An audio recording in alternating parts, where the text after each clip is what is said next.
to the ballparks. The formula of team has endured inside America's pastime for 152 years. But every once in a while, you need to reflect on the individual, the sole entity that transforms from leader into legend, the athlete that proudly puts the Phillies uniform on and puts his teammates on his back for an entire season.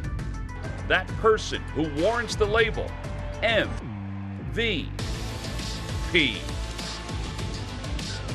That leader just gained some pretty exciting colleagues.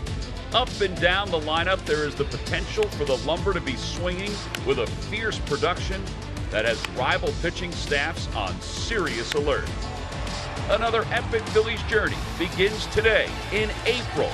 But don't be fooled. Everyone, yes, everyone's goal is October.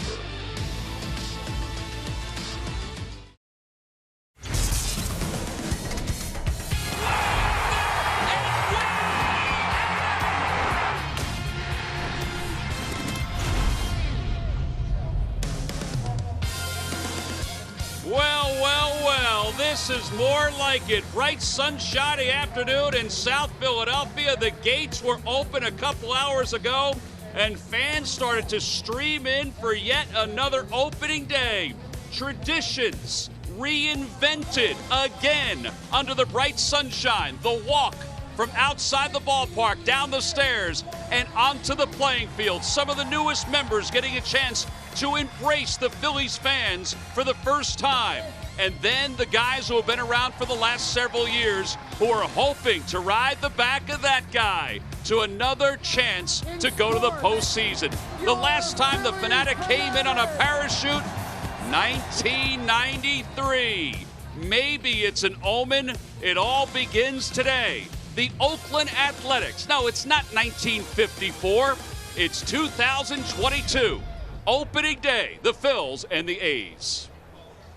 Hey, everybody, I'm Tom McCarthy, along with Ruben Amaro Jr. and John Kruk. Happy to be with you yet again for the start of another campaign. There's nothing better than opening day.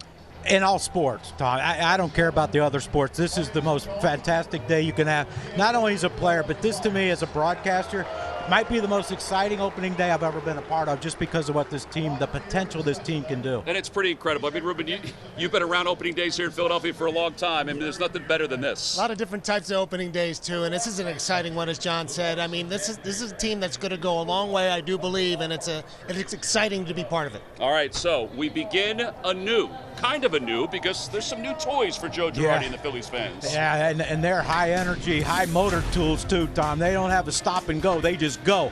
Kyle Schwarber, the first signing of the offseason for Dave Dombrowski and the Phillies group. When they needed some pop, they got one. He's a high on base guy who can hit the ball out of the ballpark, batting from the leadoff spot today. He can hit anywhere in the lineup and be productive.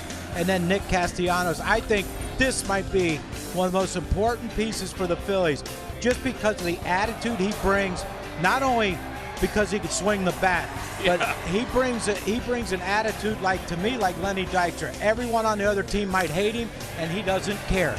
He just wants to hit baseballs and hit them out of the ballpark. This is going to be, to me, one of the most dynamic offenses we've seen from the Phillies in a long, long time. All right, so that's a good thing, because this is what happened this offseason. One to a 4-year deal, the other one to a 5-year deal. And obviously the Phillies spent their money on offense, but they also tinkered with their pitching staff in the bullpen as well. Today, though, Aaron Nola. He is the modern era Steve Carlton as far as opening days go. He gets the baseball again for the Phils. Yeah, it's got to be an honor for him. And obviously Zach Wheeler would probably have taken the ball on this first day, but not this year, because I think Aaron Nola is going to bounce back, and he's so important to this club. He did not have a great year last year, and I know that he feels frustrated by that. He did some tinkering this year, and in spring training, his ball was coming out of his hand tremendously well. He's getting over the rubber. He's getting the ball down in the zone. His breaking ball is very, very consistent. I really like the way he's throwing the ball, and I think he's got a chip on his shoulder as well. I think he's going to pitch very well. Yeah, I think you're right about that chip on the shoulder. All right, so the whole city has a chip on their shoulder because they want to get to the postseason. It begins this afternoon here in South Philadelphia. The Oakland A's weren't sure who their starting pitcher would be today, but Frankie Montas gets the start for them. He is really coming of age. He had 13 wins last year. Aaron Nola, of course, on the hill for the Phils. Bright, sunshiny afternoon. Scorecard's here. Yes, scorecard's here. That's right. Opening day 2022 has finally arrived. The first pitch coming up next. Opening week presented by FTX, the official crypto exchange of MLB. Speaking of exchanges, the lineup cards were exchanged at home plate just a few moments ago. Mark Kotsay, the new manager of the Oakland Athletics. And Joe Girardi exchanged the lineup cards. And moments ago, Dan Baker back on the field. His 50th opening day. Oh, he fired a strike to Mickey Morandini. Wait, that's Larry Bowa. That wasn't Mickey Morandini. That was pretty cool. Mickey caught the other first pitch that was thrown. Had something to throw with. Yeah, he did. He's got some energy. He still has it. Speaking of energy, Bryce Harper out in right field, taking a bow.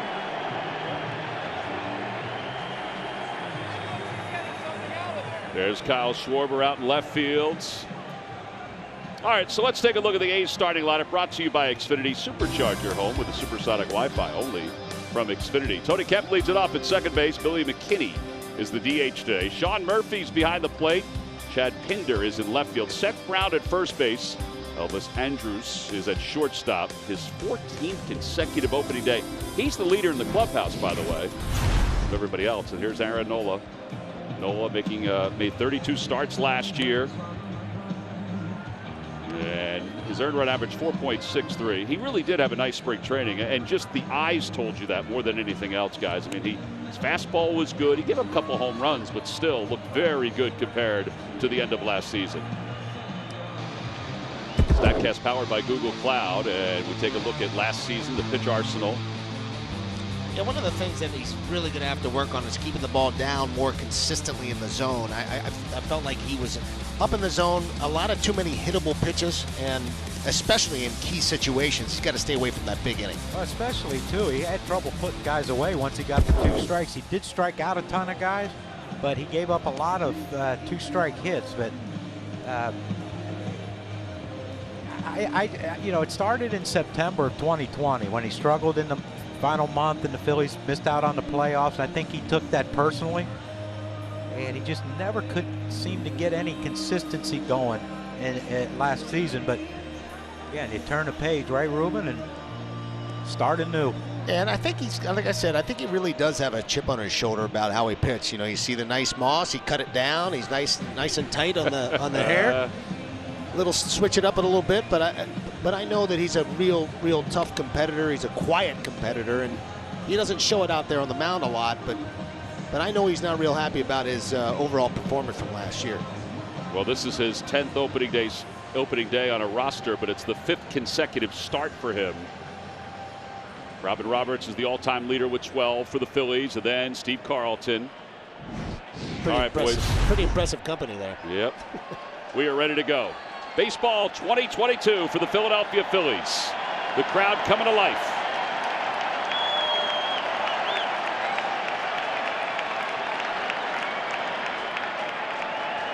Tony Kemp to lead it off for the A's.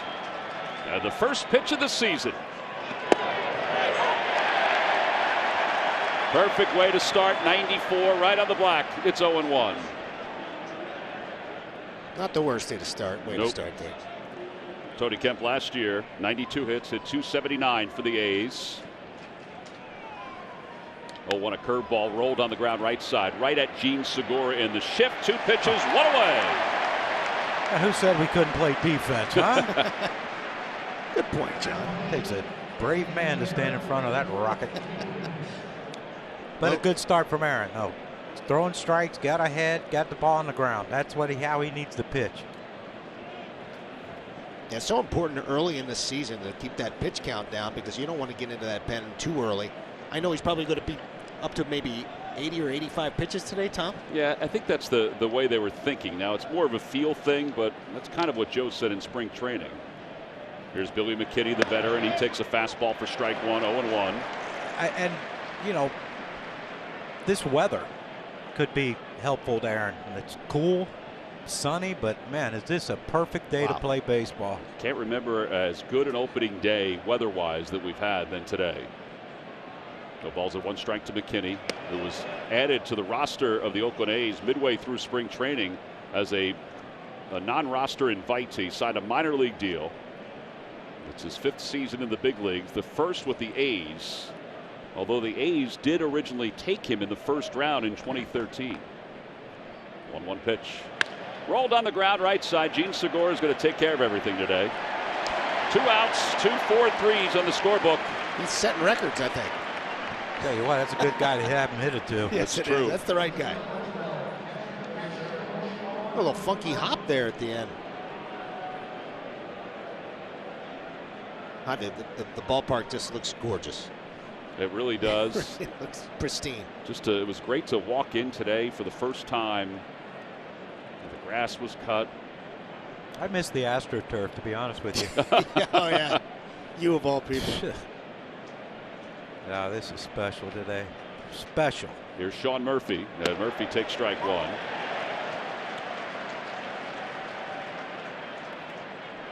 Murphy last year .216 with 17 home runs and 59 runs batted in.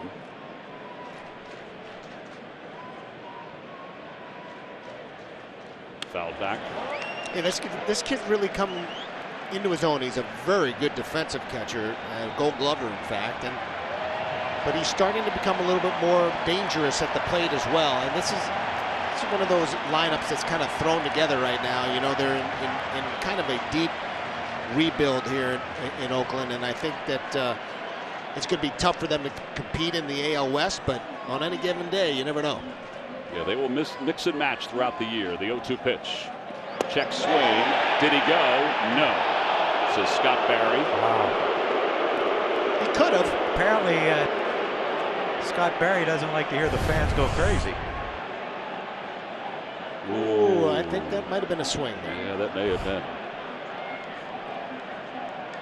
Overall, Nola 67 wins, 49 losses, and the 1-2.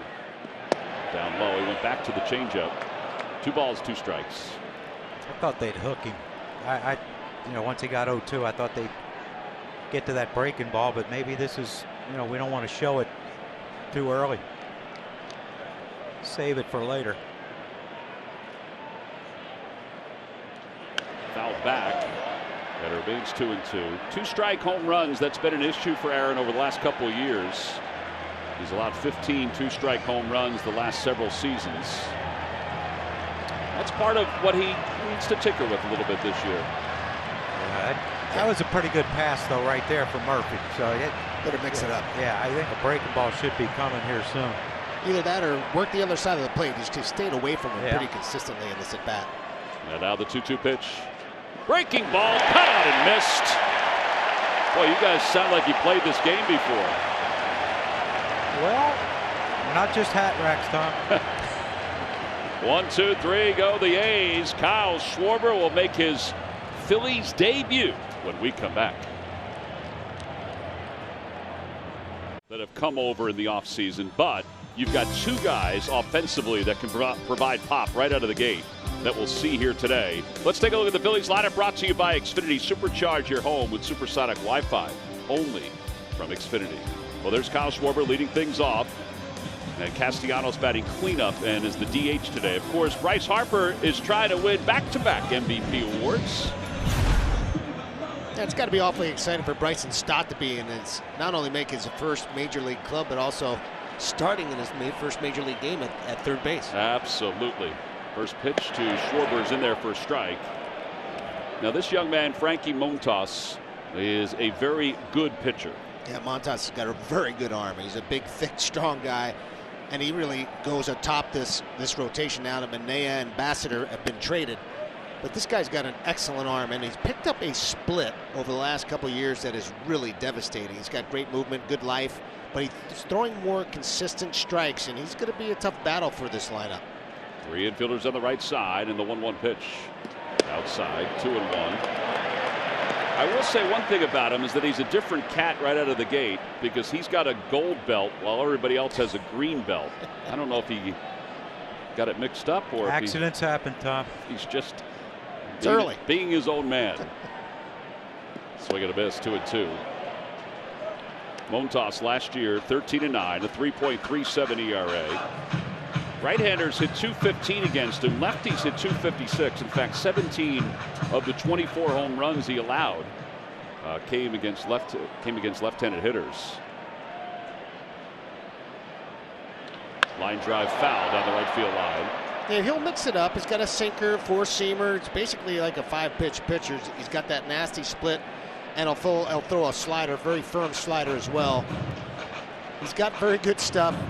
Again, you know, he's one of those guys that's maturing. He's now 29 years old. It took him a long time to get to the point where he's feeling comfortable on the mound. Into the dirt, 3-2. Might have hung onto that one a tad long. Just a little bit. Oh, but you could see the arm, though. I mean, this is, you know, I'm sure exciting for the Oakland A's, but you know, it's also exciting for him. You know, he's their guy now. You know, with the other guys being traded, you know, next man up, right? Yep. 3 balls, 2 strikes to Schwarber, and the pitch. And a high fly ball to right field. Piscotty's going back, and it is gone! What a way to start for Kyle Schwarber. A leadoff home run. And the Phillies take a 1-0 lead. Wow. Well, I was watching him when they announced his name, and then they started announcing JT and Bryce and the guys coming up behind him. He was just looking around, taking everything in. Now, he's had opening days in Wrigley. He's had opening days with Washington. You know, how big do you think this is for him, knowing that he's going to be here for a while? Yeah, it's got to be exciting for the young man. And this is a guy who really wants to win. He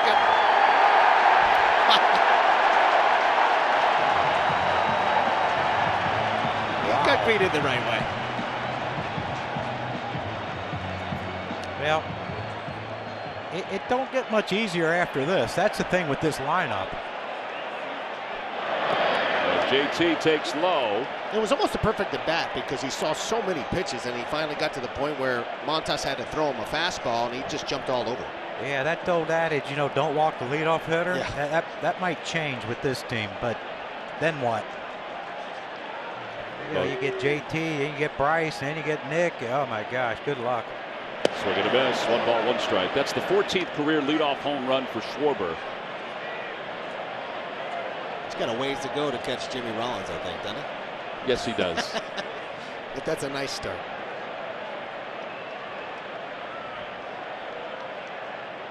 A little low. 2 balls, 1 strike. With that Phillies run, text home run to 40384 to receive a valuable offer from Giant Food Stores, the official grocery store of the Phils.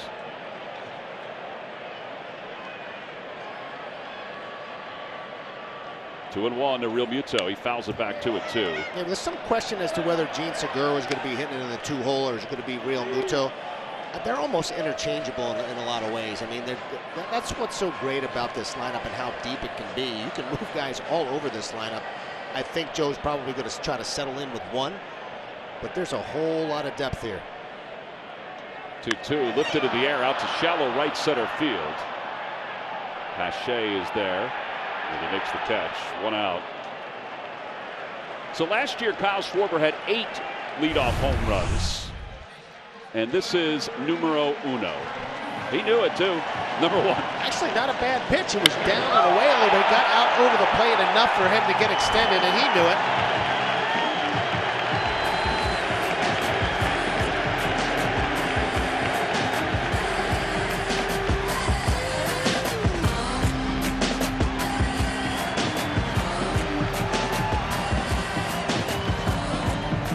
Nice reaction for the fans for Bryce Harper. His first at bat coming off his MVP year.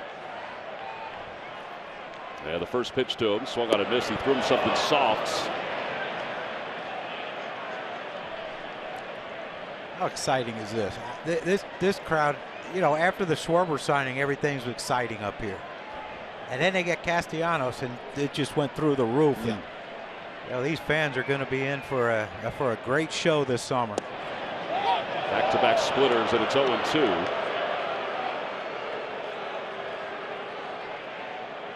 John, in '93, when they had some depth in that lineup, did you have the same sort of feeling at the plate? Like you just didn't feel like you had to like be the guy every single time? No, we were big on pass it on to the next guy. Yeah. They wanted to walk us, let us walk.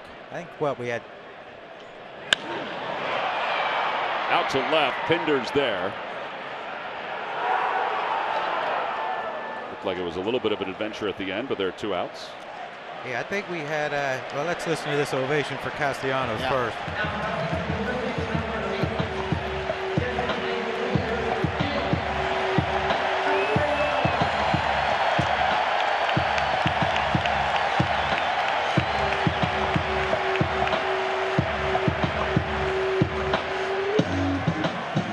So Castellanos, his 9th opening day.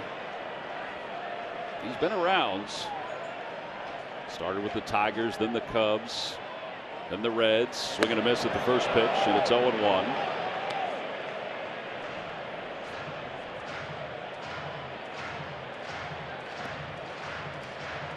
Last year, 309 with 34 home runs, 100 runs batted in. Named to the All-Star team. And a bullet down the left field line, foul. Yeah. Wow. Into sweet 2. There we go. Now we're into it. Someone dropped a foul ball. How in the hell can you not like playing here? Yeah, he's a split, Ruben. He just got out in front of a little bit. Just a touch. Well, the beauty of Castellanos, he has power to all fields, and he knows it. They threw him another split. Now the side is retired, but the Phillies get off on a very nice note. Kyle Schwarber, a leadoff home run. Yeah, that's number 1. Gives the Phils a 1-0 lead as we go to the second here in South Philadelphia. Love this at the ballpark when outfielders like Pat Burrow, Raul Ibanez, Bryce Harper go out to their position. Andrew McCutchen last year, and the fans react like that. Aaron Nola's ready to go. Chad Pinder leads it off. And Pinder takes just off the outside corner, and it's 1-0. So there's a little thing on the social media Twitter deal. Who's going to hit the first home run this year for a Philly? Okay. A few of us picked Schwarber. Slowly left side. Bryson Stott, first chance. Flawless. You're right about that defense, John. Can't stop us. John, did you pick Schwarber? I picked Schwarber. Nice going. What did you win? People thinking I'm Nostradamus, apparently. Well, it was a second career opening day home run. Here's Seth Brown. 20 home runs last year, 48 runs batted in. And this is a lineup that's kind of littered with sort of mediocre hitters, but they are dangerous. They do have some power, and you can't take them lightly. I mean, they're major leaguers, and it's not going to be the toughest task for Aaron Nola to this year, but he still has to be sharp with his stuff because there is some danger in the lineup. Out of the way, 1-1. Mark Kotsay has said all spring that he will mix and match this lineup. So there's guys that are playing left field or right field today that tomorrow could be playing third base or first base. And they could be batting in different spots in the order as well, which is not a surprise. No. How excited are you? Get your first managerial job in the big leagues. It's Oakland, a place where he played. Everything's great. And then all of a sudden, wait a second, Chapman's gone. Wait a second, Kana's gone. Wait, Marte. Wait, Manea's gone. Olson's gone. Who's their number 1 pitcher? Bassett. Bassett. Yeah, he's over. Yeah, he's gone in New York. Yeah, it's not the greatest. But the expectations are low. 1-2 to Brown. Ground ball right side. Segura from shallow right field. 2 outs. That'd have been a heck of an outfielder today with all these grounders. Time now for our Citizen Stats Leaders, brought to you by Citizens, the official bank of the Phils. So the Athletics, a $40.9 million payroll. Max Scherzer makes more than the whole team. Pirates 37.9. Scherzer makes more. Then the Orioles at 30.4, and Scherzer makes more. Just doesn't seem quite right, does it? Well, it does for Max Scherzer. Yeah, it sure does. A little different ownership group too with that Mets. That Cohen guy seems to not mind spending money to try to win. Which, no, he does not. But you know what? Look who stepped up. When he's got Scherzer, and he got Marte, and who else they bring in? They brought in another. Yeah, Mark Canha. Yep. You know, guess who stepped up? Oh, John Middleton. 0-1 Andrews. Out in front of a breaking ball, 0-2. Well, think about this. Back in 1991, the Oakland Athletics, with a payroll of $33 million, had the highest payroll in baseball. Wow. And now, at $33 million, they're third from the bottom. Different set of revenue these days. A little bit. Yeah, a little bit. No balls and 2 strikes to Andrus, the veteran. The pitch from Nola. Ground ball out to shortstop. Didi Gregorius stays down on it. Oh, it's a festival of ground balls so far for Aaron Nola. That's a 9-pitch second.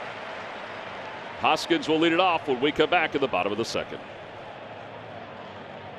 An unbeatable connection only from Xfinity. That's a beautiful view right there from just in front of the Diamond Club. It's a great camera angle. And speaking of the Diamond Club, you know, we were promoting the NBC Sports Philly opening day ticket sweepstakes all spring. Right. Well, there are winners. Amanda Galasso and Dana Manzo. Oh, very hello, nice. ladies. Pretty good spot to be.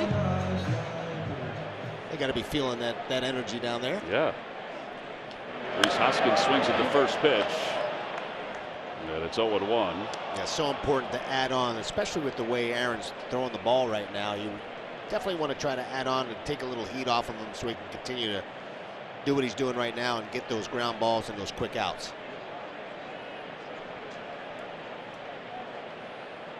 Ball drops in for a strike, 0-2.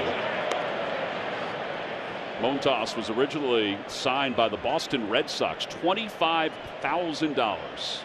Ruben is a former an executive. Is that a bargain? That's a heck of a bargain, and he's had a very, very interesting journey. I mean, he's been traded 3 times, 2 times in three-way deals. Right. Well, people like him. Yeah, he's been bounced around. He's been traded for Jake Peavy, another one involved with Todd Frazier, and another one with Reddick and Hill, Rich Hill. 1-2. So he's been moved for a lot of talent. How many times were you traded? Just one time. Just one time. Been released a lot of times, though. John, how many times were you traded? 1. Oh, I guess that is a lot. From then. San Diego to Philly, right? For you, John? Yep. For Chris James. Me and Spiky Boy, Randy Reddy. Yes. We both came from the West Coast. I was with my kind of infamous trade for both teams. Neither one of them came out very well. Kyle Abbott and myself for Von Hayes. 2-2. Serve to right. That'll drop for a base hit for Rhys. And Rhys takes a big turn around first. Will hold up there. The throw comes behind him, and he gets back.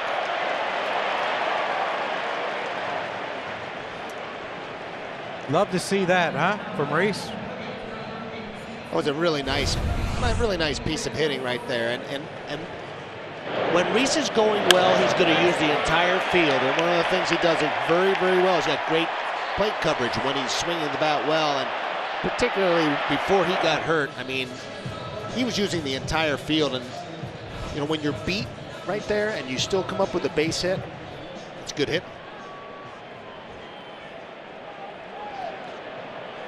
Here's Didi Gregorius. They play with an overshift on. Third baseman Kevin Smith is off to the right. There's a towering fly ball to deep right field, foul. And it's 0-1. They keep Elvis Andrus over on the shortstop side. Just in case that base stealing threat Rhys takes off, he has to have someone speedy to get to third base in case Rhys decides to pop up and just continue on to third. Tom. Way to break it down, John. Yeah. Bigger bases, he'd have probably already stolen it. 0-1.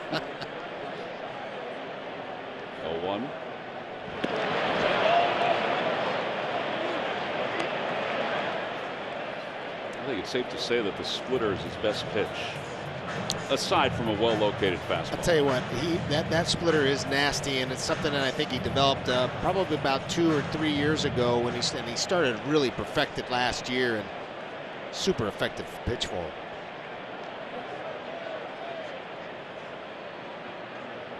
To the dirt. Murphy blocks it.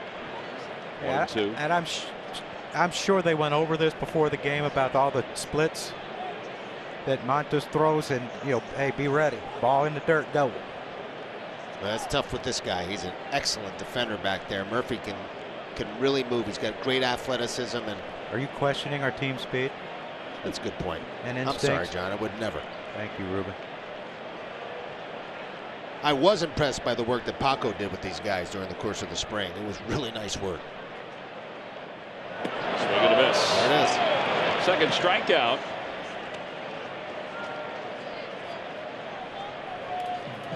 Take a look at our FTX umpires. Home plate umpires Dan Iasonia. He is the crew chief. Scott Barry's over at first. Ben May at second. And Clint Vondrak is over at third. Now, major league teams can put advertising on their uniforms beginning this year. The umpires have already started to do it. They've got FTX on their uniforms. Tom, is it just the helmet that the major league teams can use, can put emblems on, or is it something else? My understanding is that it's the uniform top also. So a guy like Bryce, who probably everyone wants him to endorse their product, he could look like a NASCAR driver? No, I think it's going to be collective. Oh, as a group. Yeah. Imagine if the individuals could. Steve Garvey tried that. He wore McDonald's wristbands because we were owned by Ray Kroc, and Major League Baseball canned that one. Really? Yeah, they made him not wear them. What, do you have the golden arches on his Yeah. wristband? Oh, yeah. And he had quite the set of forearms, too. Yeah, he had those ones that like come up to most people's elbow. They just barely fit around his wrist. Yeah, he was a good teammate, man. I loved him. He helped me a lot. 1-0 pitch to Segura. Whacked foul at the plate off of Gene.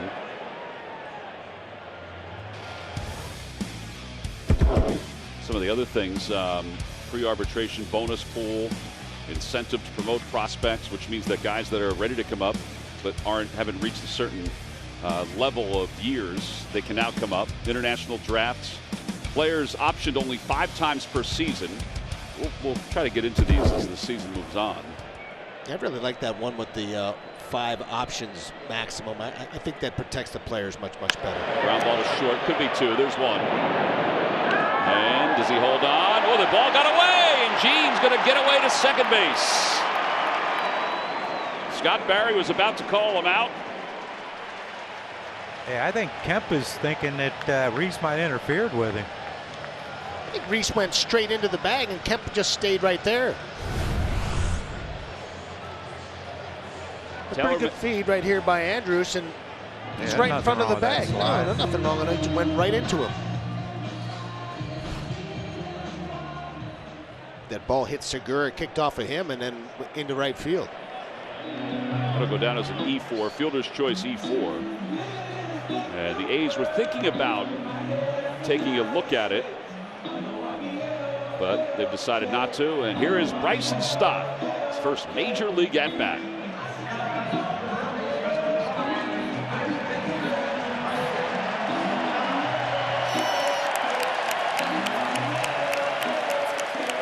Pretty emotional day for his family. He earned it this spring training, guys, didn't he? He sure did. Yep. I mean, he just looks so relaxed and comfortable. He looked like a major leaguer all spring long. Nothing seems to faze the guy.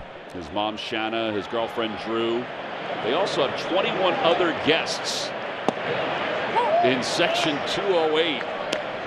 Just 21, eh? Yeah, just 21 coming in from Vegas. And it's 0-1. Those are his numbers last year in the minor leagues. He combined that with an outstanding fall league where he had 318. Now the 0-1. And really impressive progression he had last year. I mean, the entire season, and then he just rolled right into the minicamp early in February. Got a chance to watch him get ready for the season there, and right into big league camp once they got the CBA straightened out, and he's been swinging it ever since. They went from tears to, okay, let's lock it in. Right. 2-1. Former first-round pick by the Phillies. Grew up in Vegas, decided to go to college at UNLV. He wears number 5 in honor of a high school teammate of his and his best friend, Cooper Ricciardi, who died of cancer in high school. But Bryson said he wears number 5 because Cooper always told him he would be a major leaguer. And sure enough, this day in 2022, he is indeed a major leaguer. 2-1, hit in the air, left center field. Pache is there, and he makes the grab. No runs, 1 hit. There was 1 A's error. We played 2. We're on to the 3rd. 1-0 Phils. Games and include the following benefits: price savings versus single game tickets, postseason ticket access, same seat location for every game. You could even sit in front of Colby's Southern Kiss Chicken. Visit Phillies.com/season to learn more and purchase a plan today. That's one of the new stands that are here at the ballpark. Ryan Howard's part of that company. Got a bunch of new places, Yeah. right? But that peanut butter and jelly hamburger Over at the Boardwalk Eats. Kind of hunkering for. Top of the 3rd. Tevin Smith will lead things off. 3 infielders left side. Yeah, the first pitch from Noah. Wow, we got a fly ball, ladies and gentlemen. Getting tired. Out toward right. 1 out here in the 3rd. Pretty much flawless. They haven't been challenged too much yet, John. No, not yet, but I mean, that was the big deal. It's about making sure they catch the baseballs they're supposed to catch. And yeah, they don't have to do anything drastic out there defensively. Just make the plays that they should make. Tom, does Aaron have 7 first pitch strikes? Carl, does he have 7 first pitch? No, he doesn't. He missed 2. He missed 2. There you go. Right back on in the rhythm of it. Yeah, I'm loving the efficiency.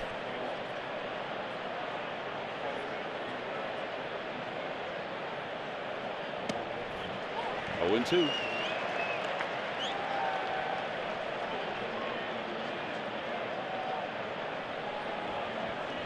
There you go. 6 of 8 first pitch strikes now. He's in the wind. And Piscotty takes high. 1-2.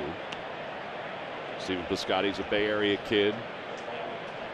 Tell you what, Cardinals did a classy thing with him when his mother was suffering with ALS, and They traded him to Oakland just so he could be with her.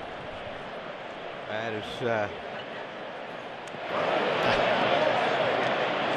Ball got him in the leg.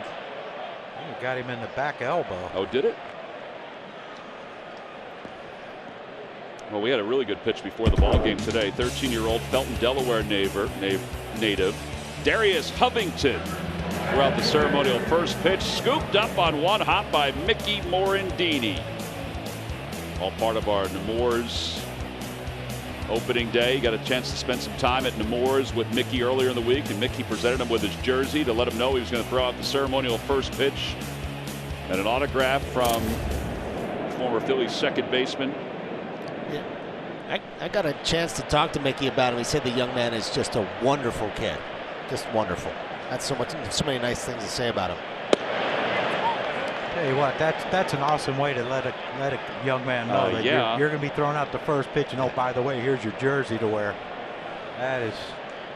And kudos to the folks at Nemours, including Aaron Coyne, who was one of his caregivers, an advanced practice nurse who was also down on the field with him today.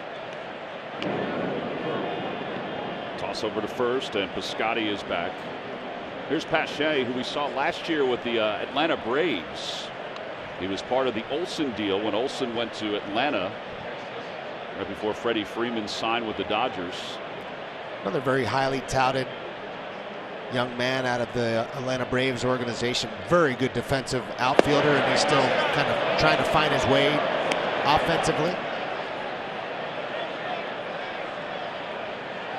A lot of people were comparing him to Andruw Jones defensively. Yes. some really high praise. I think Andre's got a chance to be a Hall of Famer.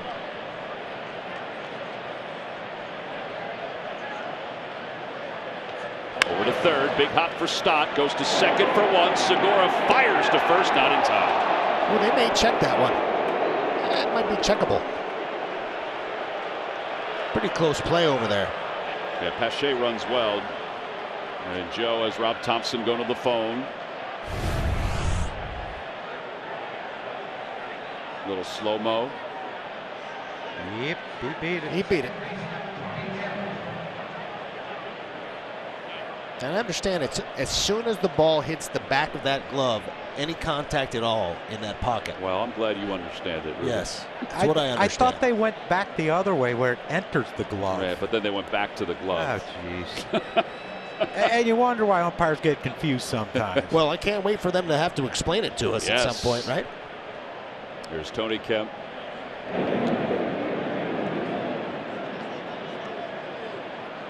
Tony Kemp, first time up, grounded out to second base, so he's 0 for 1.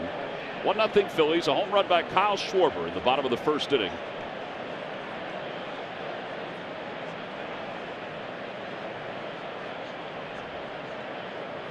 Changeup. That Tony Kemp reminds me a little bit of Ben Revere. Not a whole lot of pop. He can put the ball in play. He had a nice little year for himself. He had pretty decent numbers as far as average and on-base percentage and those sort of things. He's not going to hit the ball out of the ballpark very often, and just going to try to put the ball in play, use his speed. Yeah, 382 on-base percentage. His walk rate and his strikeout rate were pretty similar. T-Mac, are they talking about limiting the amount of times a pitcher can throw over? I don't think that was part of this year's discussion. But is that, are they going to try that in the minor leagues? I think they're going to start doing that. So what, if you throw over 3 times, you're not allowed to throw, so the guy can just take off, or what? Oh, boy. I think after the second time he disengages from the mound that they can go ahead and get in the starting gates. No balls and 2 strikes. Phillies with 1 run on 2 hits. The A's no runs on no hits and 1 error. So you can get as big a lead as you want, knowing that he can't throw over, but he can step off and throw over, correct? He can step up. I don't know about the extent of being able to throw over or not. My God, why don't you just put him on second, start from there? Yeah, they'll do that in extra innings. Yeah. I can't wait. Hope I'm here for it. 0-2. Outside, 1 ball, 2 strikes. That one came in at 93 miles an hour, 4-seam fastball. It's amazing how much they're shifting on Kemp with a 2-strike situation. I mean, there's literally almost nobody on the left side of the infield. And Bryson Stott almost playing in double play depth as a shortstop. How about that 2-seamer? Start that baby at his hip and bring it back. Yeah, he may be at the point now where he can do it. I think this is the pitch, Tom.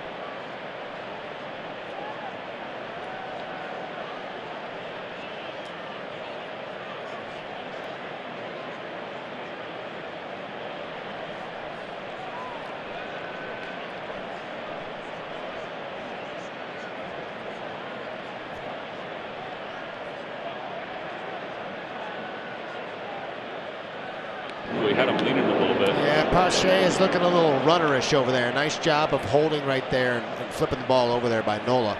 He's not real long to the plate, but he does a pretty good job of keeping guys closer to the bag and holding guys on. And a little bit of jelly leg right there, John. Yeah, but this is a good situation for Pache. He wasn't going to get a lot of playing time in Atlanta. 2-2 pitch. Swing and a foul. Just got a piece of it. You know, and, you know, because they're expected to win. Absolutely. And they don't have time to wait for a player to develop. And he's really not a player who would, you know, he would put on the bench as a 4th outfielder, even though he's very good defensively. He's certainly not that type of a player. Too young. But he's going to get a chance here in Oakland. Now it's up to him, right? And a lot of room out in center field to roam. Yeah, oh, yeah. Boy. Again, it's 2-2. The runner goes. Pitch swung out in ground foul. Past Eric Martins in the first base coach's box. Yeah, you kind of wonder what kind of manager Mark Kotsay is going to be. I mean, he came up with the Marlins organization, I do believe, and did a lot of things really well. Whether he's going to be a very aggressive guy, I would assume that's because their offense is not going to hit a lot of home runs and drive a lot of balls out of the ballpark, that you would think that they'd be more aggressive on the base paths. Did you see the coverage on that stolen base? Stott was going to take the throw, and Didi was sprinting to third.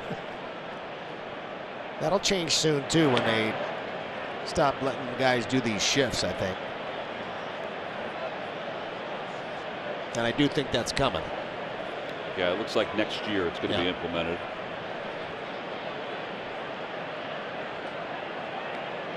Pache's back again.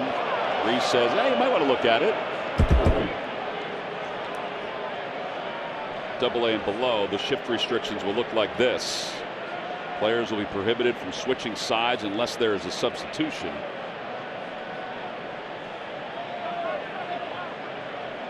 Dan Iasonia is counting them down.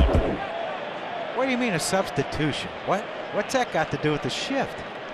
So what? If you want to shift, you got to take an infielder out, and then you can put another one in. He can play wherever the heck he wants. What is that? I think if he. I don't think I quite understand that. Yeah, I don't understand. I just read the graphic. All right. At least we're all three not drunk. Not yet. 2-2 pitch again. Swinging a topper over to first. Rhys Hoskins has it, and he'll just apply the tag.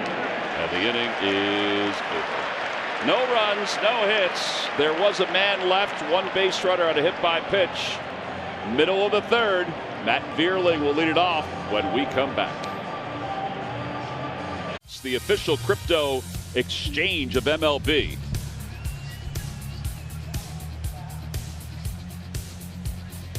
Well, the Fanatic coming in 1993, the last time he did it. Did he do a face plant? It's a beautiful, I don't remember. beautiful face plant. In '93, no. I think he had I think he went down on his butt, but this is a really nice face plant. Boing. Poor nose. Poor, or snoot, snout, Snoot, or something, according to Dan Baker. All right, here's Matt Vierling, excited to put a Phillies uniform on opening day. And the first pitch in there for strike 0-1. Yeah, it's really nice that some young players are getting opportunities. I mean, this is a sort of a veteran lineup, but then you've got, guys like Stott, Vierling, and Mickey Moniak got a chance to be a opening day starter as well.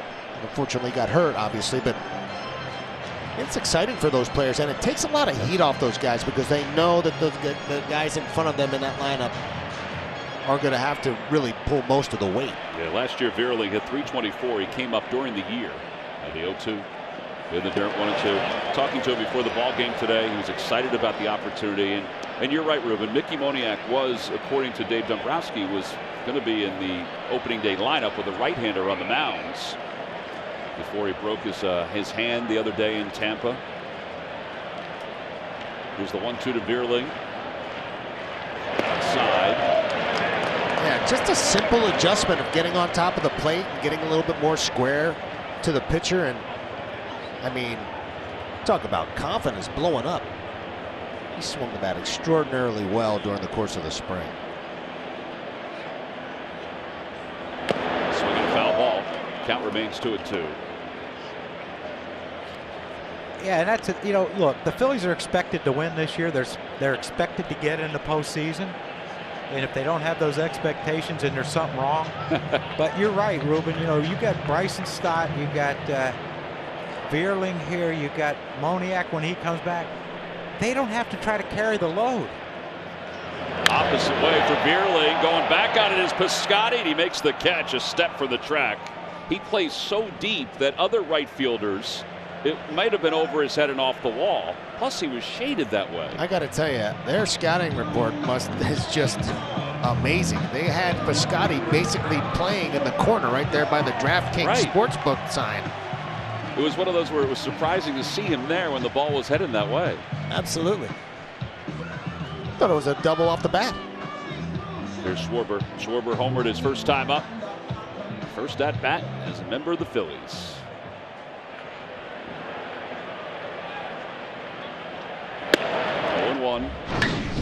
Here it is.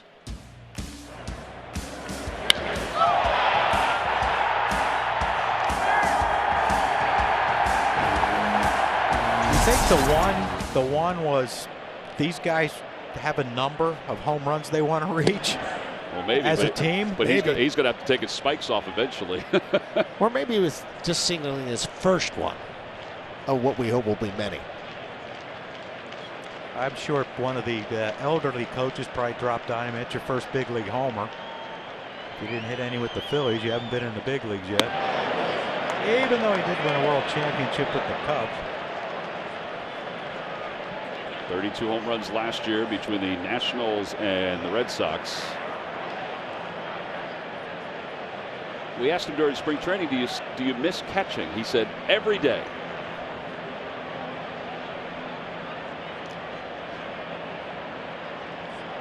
The 2-1 pitch. Fastball in there, 2-2.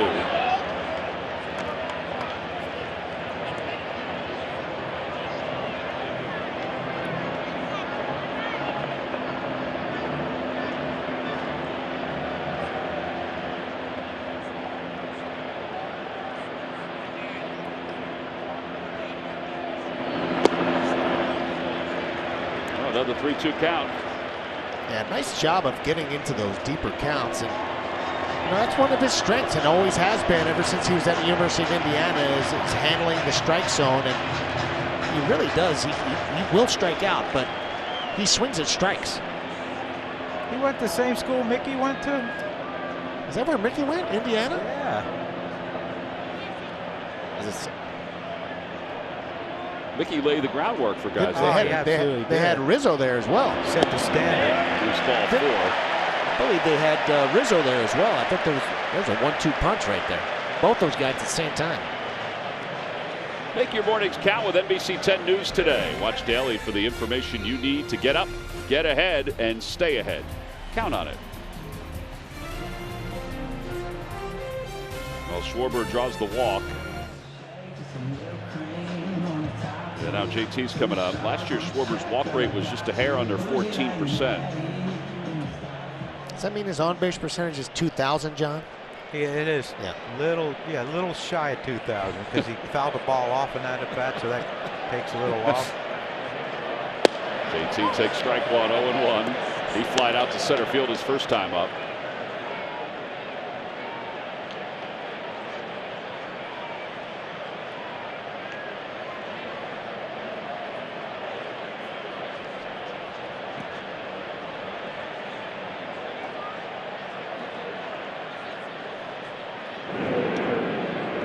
Draws a throw back.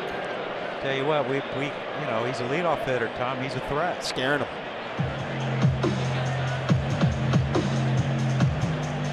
It's all right. Take your attention away from JT and see if he can't shoot one to right field.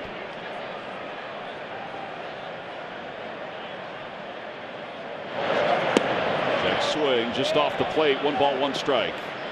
No swings to Scott Barry.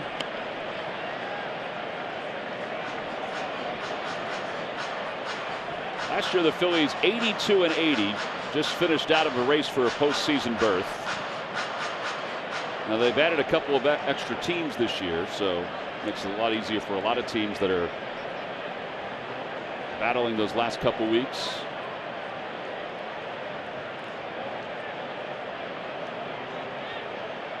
Opposite way, and a base hit to right center field. Schwarber should get to third. He makes the turn. He'll head that way. First and third with 1 man down. You are Nostradamus, John. You're having yourself a heck of a day. Yeah, I'm feeling old. But that's JT's swing. That's what JT has to produce. And you've watched Montes for a couple. He hasn't really challenged anyone in yet, so it's going to be out over the plate. And that's where JT's, his swing is geared to. And, they're playing for the double play, so it opens up that hole a lot more. And Schwarber off on contact, getting to third. And now, the MV3's coming up, and hopefully to deliver some more runs.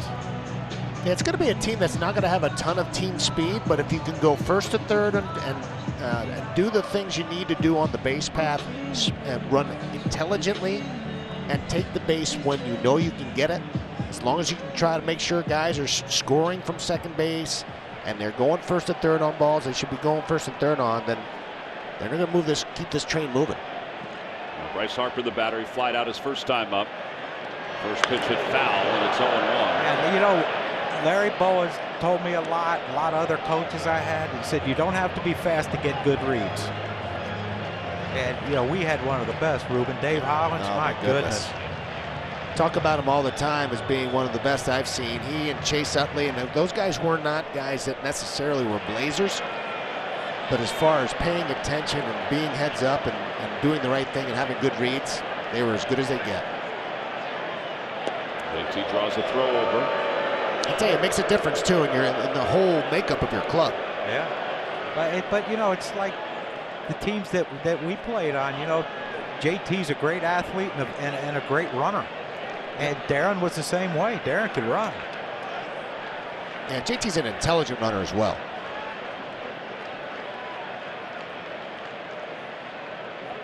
Get outside, 1 ball, 1 strike. Last year, Harper in 43 day games hit .308, had an OPS of 1.088. He has 5 opening day home runs in his career, but all were with the Nationals. Huh. Have to change that. And a line drive, base it out to left center field. That'll bring home a run. JT's on his way to third. RBI for Bryce Harper, who will be out at second base. I don't know if he got him before he hit the bag. But the Phillies are on top 2-0. Hey, look, we know Bryce is as aggressive as anyone running the bases. I think there's going to be a point where, you know, with Castellanos hitting behind him, or maybe Schwarber even hitting behind him, you know, you got to let the next guy do, you know, drive in another run with a fly ball. I think he was a little over aggressive here, and he put his head down once he turned and hit that first base bag. Well, they're going to look at it. But you're right. I mean, you're going to not want to run into outs when you got the big boys coming up behind you these days. All right, so Dan Iassogna is going to announce what's going on here. The Phillies are going to review it.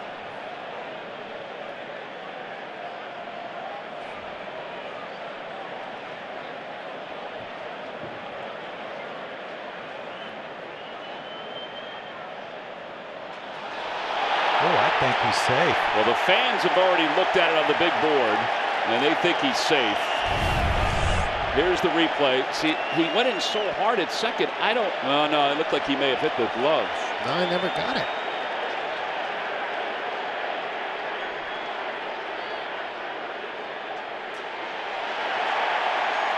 Yeah, his foot's on the base by the time Kemp hits his knee.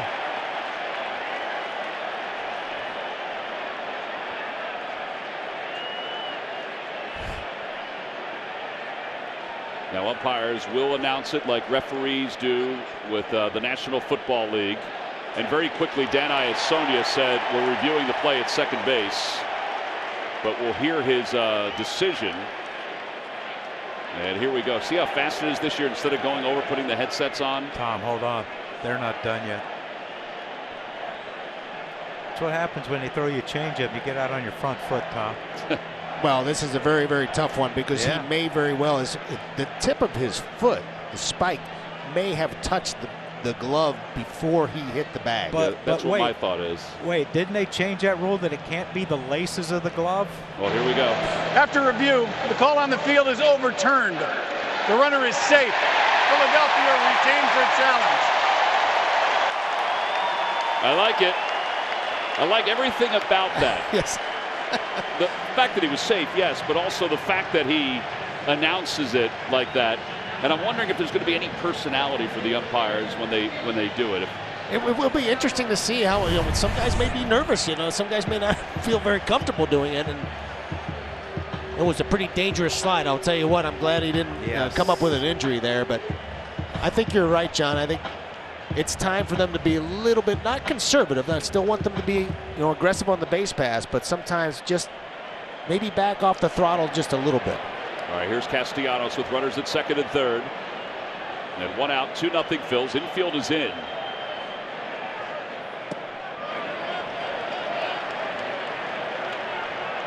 John, in these kind of situations with the infield in, what are you thinking as a hitter? You know, just hit it. Try to hit a hard line drive somewhere. If you get under it, fine. You're going to get a sac fly or possibly a home run. But you know, if you hit anything hard, unless it's right at them, they're not getting it.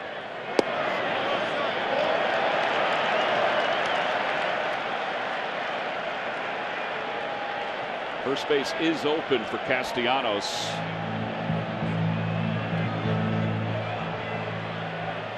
But I also tried to make sure I stayed in the center of the field. Yeah.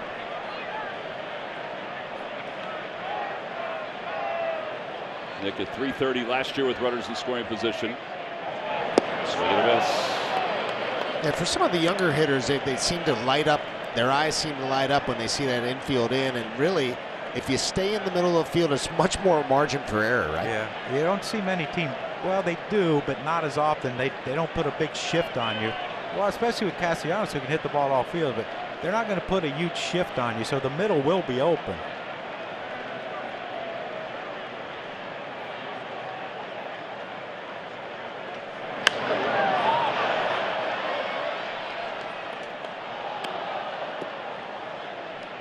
Does like to go the other way a lot of times. As he told us, he's still kind of learning how to pull the ball with power.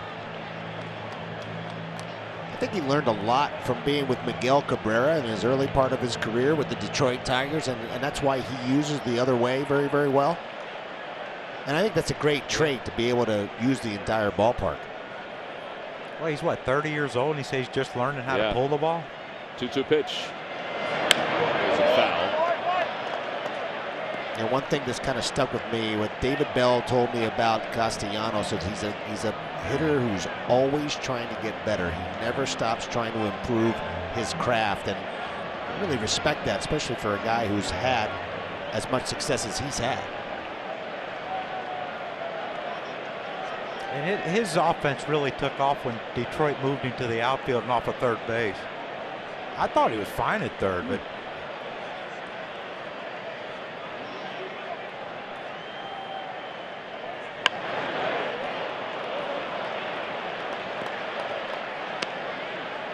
a couple of tough splitters right there he spoiled, and it's a nice job of staying alive in the at-bat.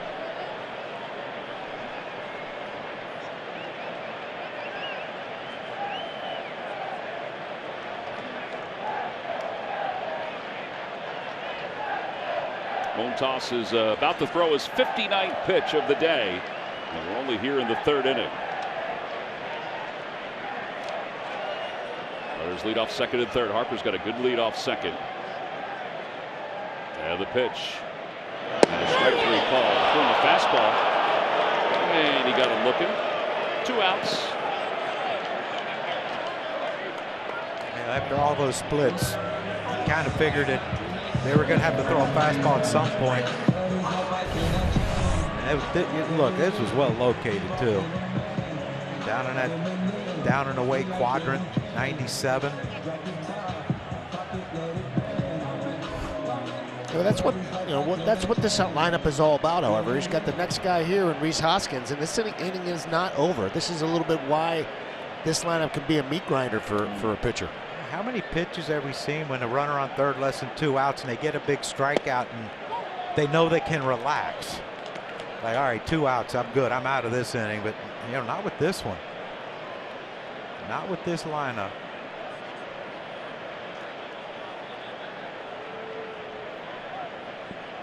Reese single to right field his first time up.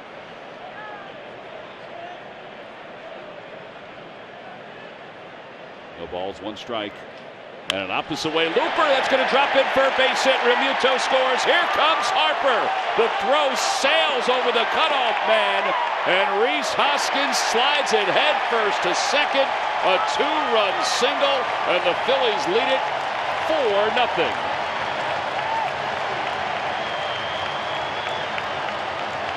Yeah, really just exactly what we were talking about. I mean, this is going to be a lineup that they're going to have to, the starting pitchers and the relievers are going to have to deal with a very tough out every single time. And when Rhys Hoskins is using the other side of the field, he just flicks it out there. Nice little piece of hitting again.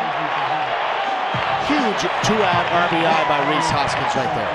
But you know, when he was hitting third or fourth, a lot of times he tries to hook that ball. Yep. And he'll either roll it over or pop it up. But you know, with this lineup, contact. I think it's a good point, though. Contact, it's so important. Just put the ball in play. That's something Charlie Mann used to talk about, even with the big boys, the guys who are home run hitters. If you just make solid contact, the ball will travel. Scott Emerson came out. The pitching coach for the A's said a few things. Now is back in the dugout. Here's Didi Gregorius, who struck out his first time up. And the base running by Rhys, putting himself in scoring position. Yeah, it was a great read. It was not a very good throw by Piscotty, but a really very good read right there by Rhys. Right out of the hand, the ball was over the cutoff man, and he just kept cruising to second. That one's going to leak into center field. Another hit and another run as Hoskins will score. RBI single for Didi.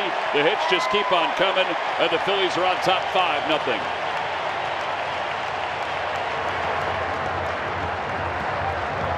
Love the aggressiveness. Yeah, this is a lot different than what we saw with the last few years, taking pitches, getting behind it. They're not waiting. And this is where Didi can be a very productive RBI guy, because he's going to hit with guys on base. But if he can hit that ball the other way, it's going to make that shift a little softer. Yeah, that point that you made about being on the fastball, that was something that Kevin Long talks about all the time, staying on the fastball all the time. He said, "You got to stay on the fastball." He said, "Oh yeah, we're staying on the fastball." And they're swinging early. You know, I'm not going to wait to get, I can take one. No, that'll work against a guy who's not a very good pitcher. But when you have really good pitchers and you let them get strike one for free, no.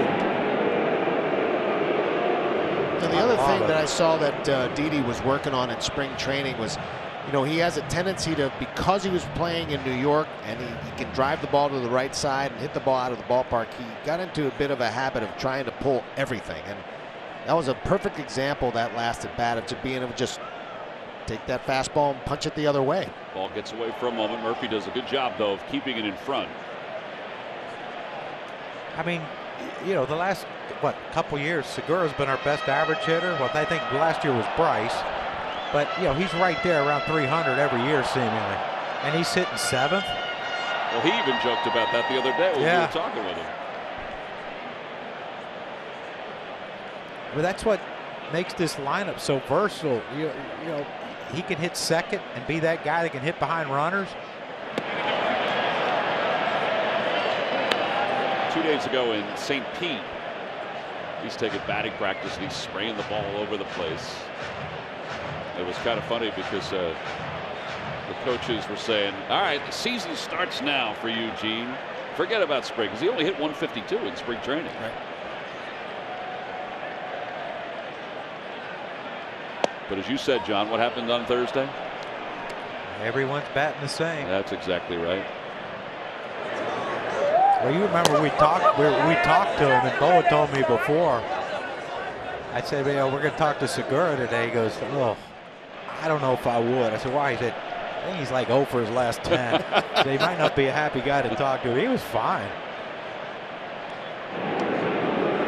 By the way, speaking of Boa, he and Fransky, Scotty, they both did a great job on WIP the other day. Oh, yeah. Yeah. He's the guest hosts. Oh, really? Yeah. Yeah, just ask Bo one question and turn him loose, man.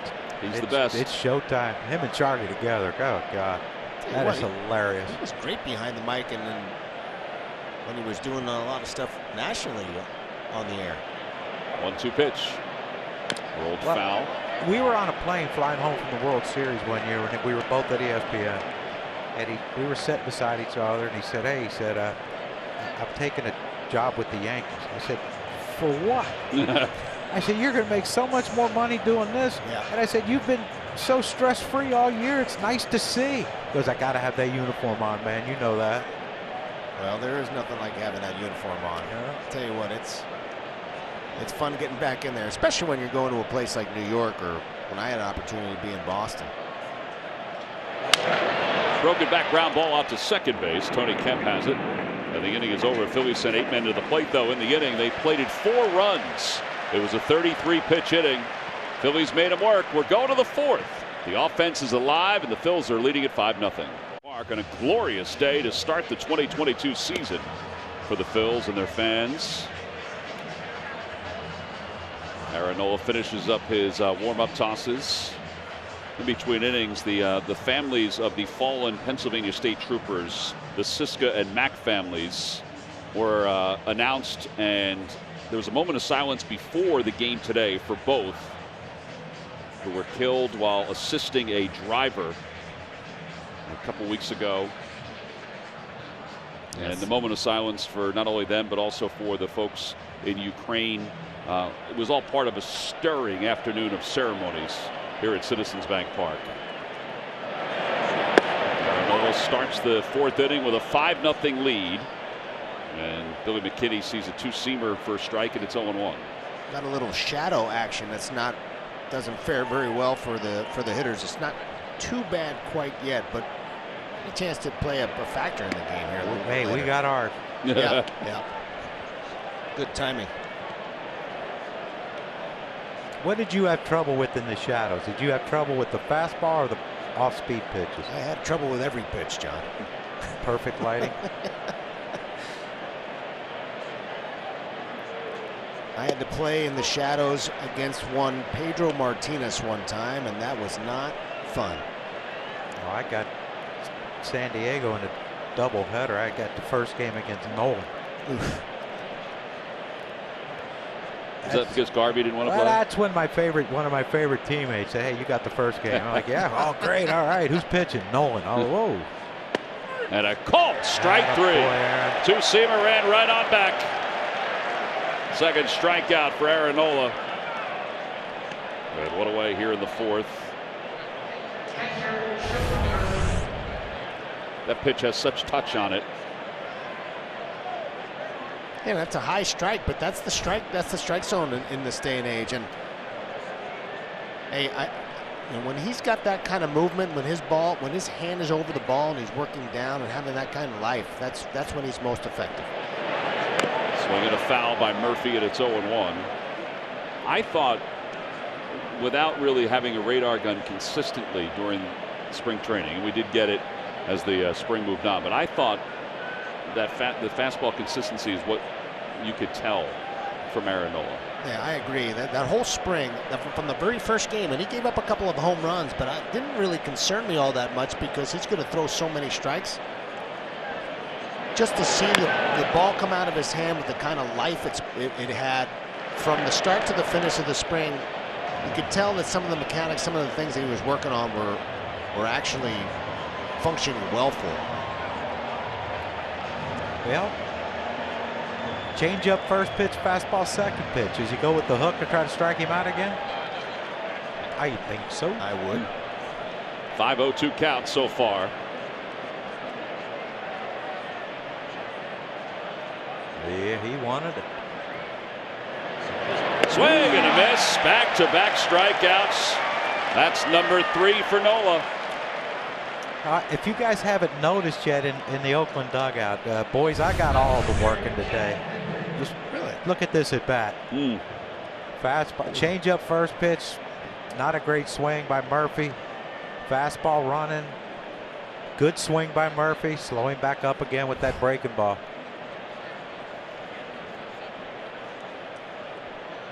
Well, here's Pinder. Pinder grounds it up to third, foul.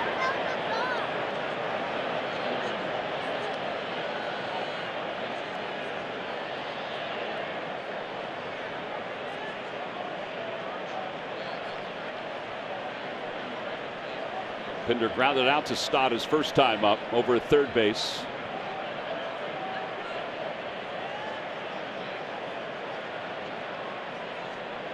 And a high fly ball out to right center field. On the run is Veerling to the wall, and the first hit of the game is an opposite field solo home run for Chad Pinder. And it's a 5-1 ball game.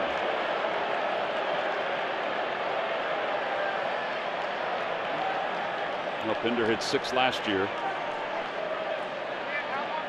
And he got one out over the plate. Yeah, it was one of the rare pitches that he's thrown that was a mistake, and he left it up in the zone, out over the plate. This is not the spot that he wanted to hit. Didn't get it down. And he knew it. See it just drift back over the plate. I think he wanted it off the plate away, and Pinder took advantage of it. Comes right back with a curveball to Seth Brown. Swung on and missed. It's 0-1. But I got no problem with the solo home runs, John. I really don't. As long as there's not a lot of traffic on the base paths. Yeah. Well, especially when you get spotted 5. You know, you can give up 1.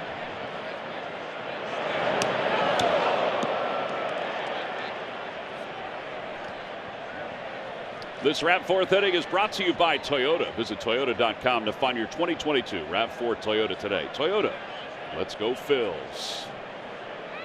Somewhere in the ballpark today is Paul Muller from Toyota. I'm sure he's in this ballpark. Yeah, no, he is. He told me yesterday he was going to be here. Swing and a miss, 1-2. So I hope he liked that. I'm sure he'll let us know if he doesn't. I think he would have liked that one. I think he would have loved it, yeah. He's probably in the Phillies suite up there, I would think. Suite 1. Suite 1. The Ashburn suite. The 1-2. Swing and a miss. He got another curveball. It was dancing this inning. 3 strikeouts in the inning. A home run by Chad Pinder. But these breaking balls were on points for Aaron. He has 5 Ks. We'll go to the bottom of the 4th. Phil's up 5-1. To find your 2022 RAV4 Toyota without the sunroof or with it today. Toyota, let's go Phils. Up here in the booth along with John Kruk and Ruben Amaro Jr. I'm Tom McCarthy. Joe Kennedy was somewhere. Oh, there he is. Yep. Joe's down here. Yep. Joe, say hi to everybody. Come on. Say hi, Joe. Come on, Joe. Say you're here. Joe's doing some audio work up here with us. We love Joe. We call him Gus. We call him Joe. We call him everything. Great day to be at the ballpark. Absolutely. Special day. Special day. Opening day in baseball, nothing like it. Yep. I'm sorry, NBA. I'm sorry, NFL. Your opening days don't compare to Major League Baseball opening days. Couldn't agree with you more, John. And a 5 spot by the Fighting Phils. Big time. Doesn't stink either. 1 ball and 1 strike to Bryson Stott. He flied out to center his first time up. Put my glasses back on.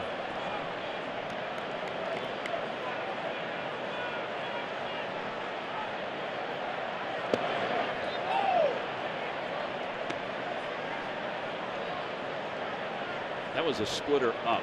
His splitter has been very good today, though. Yep.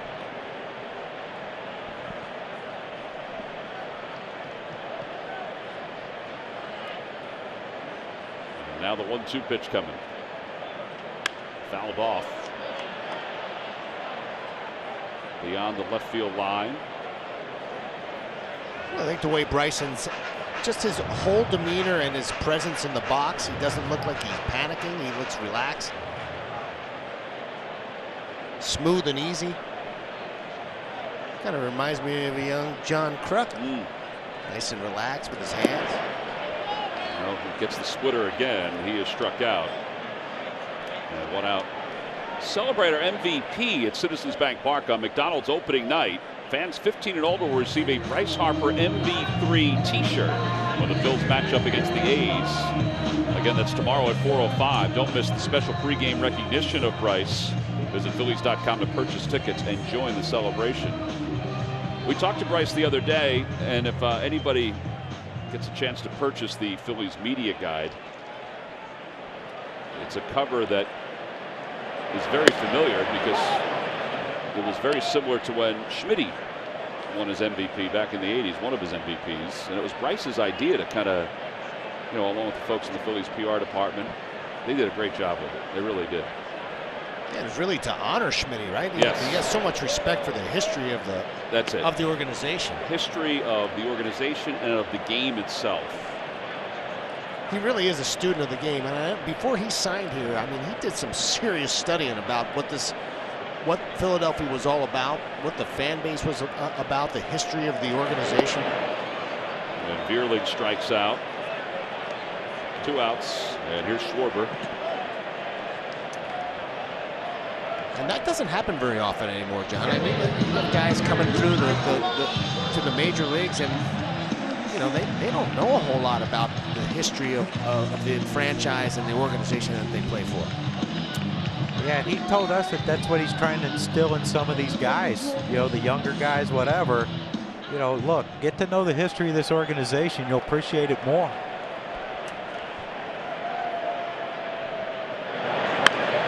Rolls one up the first base line. That's a fair ball, according to the first base umpire, Scott Barry. 3 unassisted. That's the quietest offensive inning the Phillies have had today. It was only 9 pitches for Montas. We'll head to the 5th. 5-1 Phils. Dan Baker, who's beginning his 50th or participating in his 50th opening day, throwing out the ceremonial first pitch. Larry Boa caught it. Lou Nolan, the great Lou Nolan. Yeah. Was the one who was down on the field, who was helping to MC and introduce Dan. What a great touch on the part of the Phillies. And let us remind you that tomorrow night, pregame celebration honoring, yes, a franchise legend. Also 50 years. Wow. There's Lou. Lou, welcome to the ballpark. Nice to get some sun. Yeah. He'll be part of Flyers pregame live tomorrow on NBC Sports Philadelphia. Those iconic voices, you know, there's so many here in the city that have done games. HK, Whitey, but also the PA announcers. You don't forget about them. They're also those iconic voices. And Dan, of course, here crossed over from the vet to the new ballpark, and Lou. The name's escaping me now, but who was the PA announcer for the Yankees back? Bob Shepard. Bob Shepard. Yeah. And you remember? Eddie Layton was the organist. Do you remember, though, when he passed? Yes. And Jeter still had the recording? Yes. Whenever Jeter would come up to bat, he wanted Bob Shepard's voice announcing him? All part of the ambiance of these stadiums and these arenas. Third baseman Kevin Smith. And Dad is getting healthier and healthier with each passing day. And sounds tremendous. Great voice. There's Kevin Smith with 1 out. Top of the 5th inning. Phillies up 5-1. That hook. And it's got very good rotation on it. It's not a sweepy one. It's one that's more closer to a 12-6, which is almost like a direct drop, which makes it so much tougher on the hitter with that angle. And the beauty of that pitch is he has the ability to throw it at a couple of different speeds. He can slow it down, he can speed it up, he can bounce it when he needs to, especially when he's got the right arm angle, which it looks like he has right now.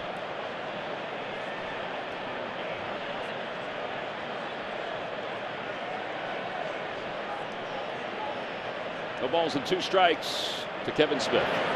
Outside 1-2. Show me. Now back to the hook.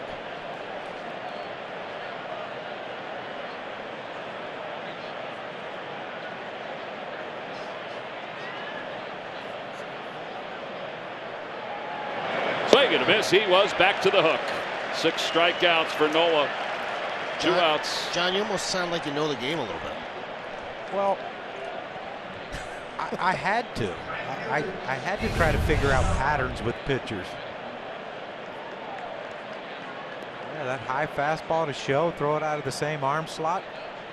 Just down and away. They call that tunneling now, John. Tunneling. I don't know what the heck that is. Tunnel. Yes. Oh, gosh. Over to left side. Didi's got it. Quick inning for Aaron Nola. Couple of ground outs to shortstop, 1 strikeout, just 8 pitches. 5-1 Phils as we go to the bottom of the 5th inning here in South Philly. The Bitcoin or cash with MLB Season Pick'em presented by FTX. View rules and enter at MLB.com/season pick'em. Some of the armed forces who are here today getting a chance to enjoy some sunshine and a ball game. The Phillies and the Athletics. Different colors that the A's are wearing compared to when they played here in Philadelphia. The City Series, which was always a fun time that the A's and the Phillies used to get together and play. Here's JT to lead off the 5th inning. And a pitch inside, 1-0.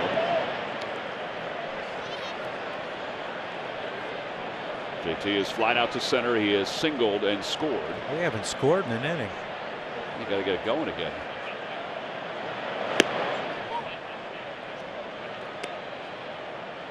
Got some serious confidence in a splitter right there. Throwing, what, a 1-0 split for a strike.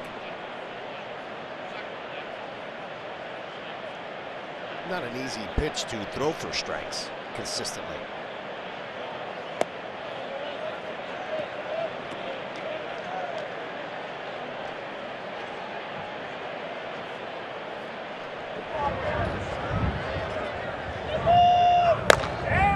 Warming up in the bullpen for the Athletics. And JT just got a piece of that. Oh my goodness gracious. Wow. You want to talk about a night at the boardwalk? Look at that. Yeah.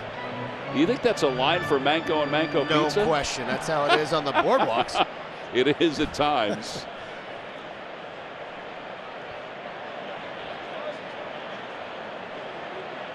The 2-2 inside 3-2. You have to have your orders set when you arrive at Manco and Manco's on the boardwalk. Yes, because there's a be line. prepared. So asking a bunch of questions and annoying the people behind you is not a good thing? No. Huh. No, Wow. but you should do that, John. I would Just have to see what never it's thought like. of that. Did you have an issue with that, John? Only with relatives. JT grounds one to third. And one away. Count on NBC 10 First Alert Weather Team. Rated the most accurate by Weather Rate for 7 years in a row. We want to thank them for getting today's weather picture perfect. I mean, this is, you can't ask for anything better than this. Can't draw it up any better. No. Oh, it's, you know, it's everything so far that I think these Phillies fans have come to want to expect from this team. Everything that they've heard about and everything that they saw in spring training. Bryce swings at the first pitch. It bounces it foul. Great starting pitching and score a bunch of runs. Tough to lose. Tough to lose. Would like to see them continue to add on and keep forcing the issue to take the heat off the bullpen, take the heat off Aaron Nola. And they had a little bit of trouble doing that last year, but I think this is a different type of a lineup. And I think you'll see them continue to try to grind at bats out to the point where they're going to continue to pressure those pitchers. Yeah, sometimes it takes a couple innings to reload.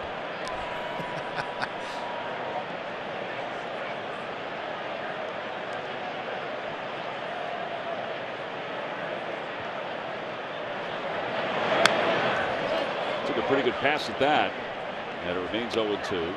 Oh, I think that Bryce would love to have that pitch back.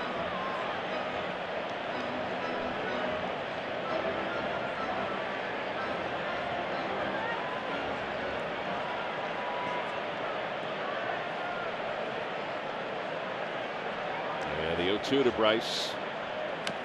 He got a piece of it. Spoiled another split.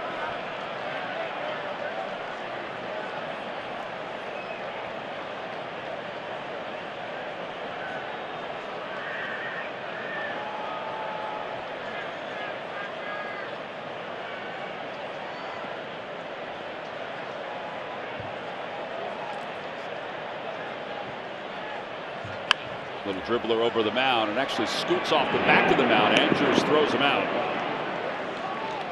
And 2 outs here in the 5th inning. And Castellanos coming up.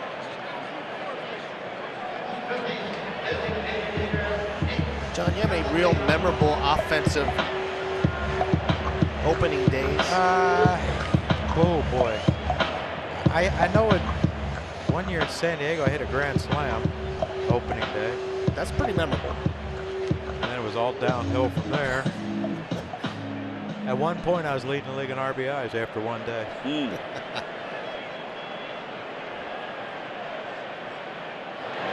And was there an off day after that? So you had 48 hours to enjoy it? No. I think I ended up hitting 240 that year, which is embarrassing. But it happened. I would have been happy with that. But you could hit. Yeah, 240 wasn't in the DNA, but it was that year. Castellanos takes inside.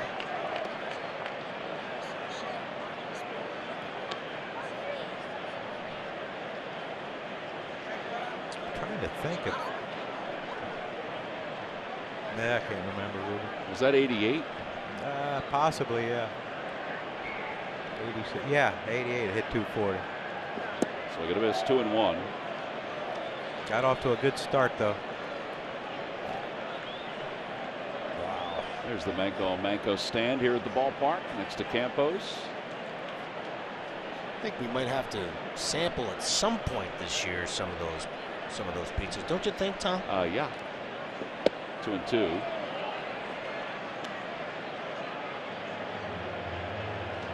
And Montas, he missed really badly with a couple of fastballs. He came back and threw 2 nasty sliders.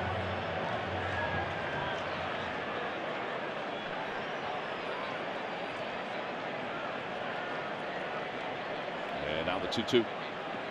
Got him. And Nick strikes out for the 3rd time today. And a 1-2-3 5th inning. We played 5. We'll head to the 6th. The Phillies on top of the A's, 5-1.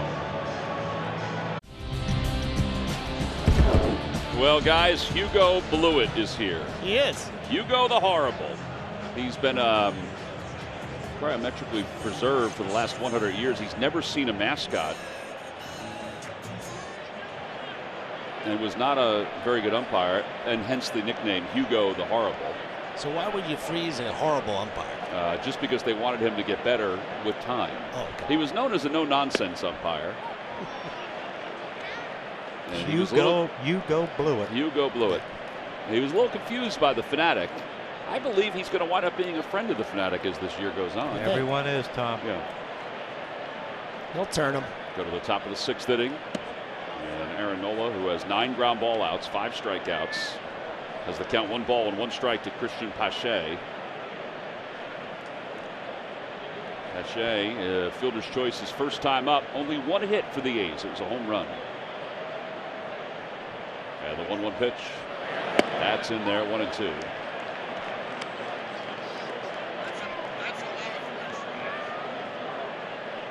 Gotta believe he's gonna go to the hook right here for another strikeout. Uh-oh. John. Uh-oh. I'm gonna have to flip it out there. Out on a limb. Yep. Swing and a miss. He went with a 4-seam fastball. Yep. That's why you're a veteran and I'm not. Oh, you're a veteran, all right. Really well located fastball right there, and But I'm gonna gets it up over the barrel. I'm going to go with this, Ruben. If he'd have thrown him a hook, he'd have struck him out, too. I think you're right. All right. Thank you. Don't want you to feel bad about yourself. Here's Tony Kemp, who's 0 for 2. He's grounded out twice. Once to second, once to Reese at first. Fly ball right field. And Bryce Harper, sunglasses on, out toward the track. A little hop at the end. 2 outs. Don't mind those, do we, Ruben? No, those 1-pitch outs are just what the doctor ordered. Yeah, because we mentioned that maybe 80 pitchers or so before the bullpen gets a chance to take off their sweatshirts.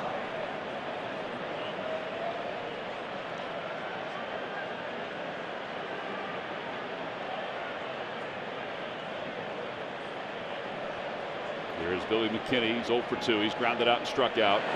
Curveball curveball. He's got it all working today. I mean, the control of the curveball has been just on point. And the mixture of the two-seamer and the four-seamer. Yeah, it's got to be very tough to see that curveball rotation with the shadows in there. And then the changeup.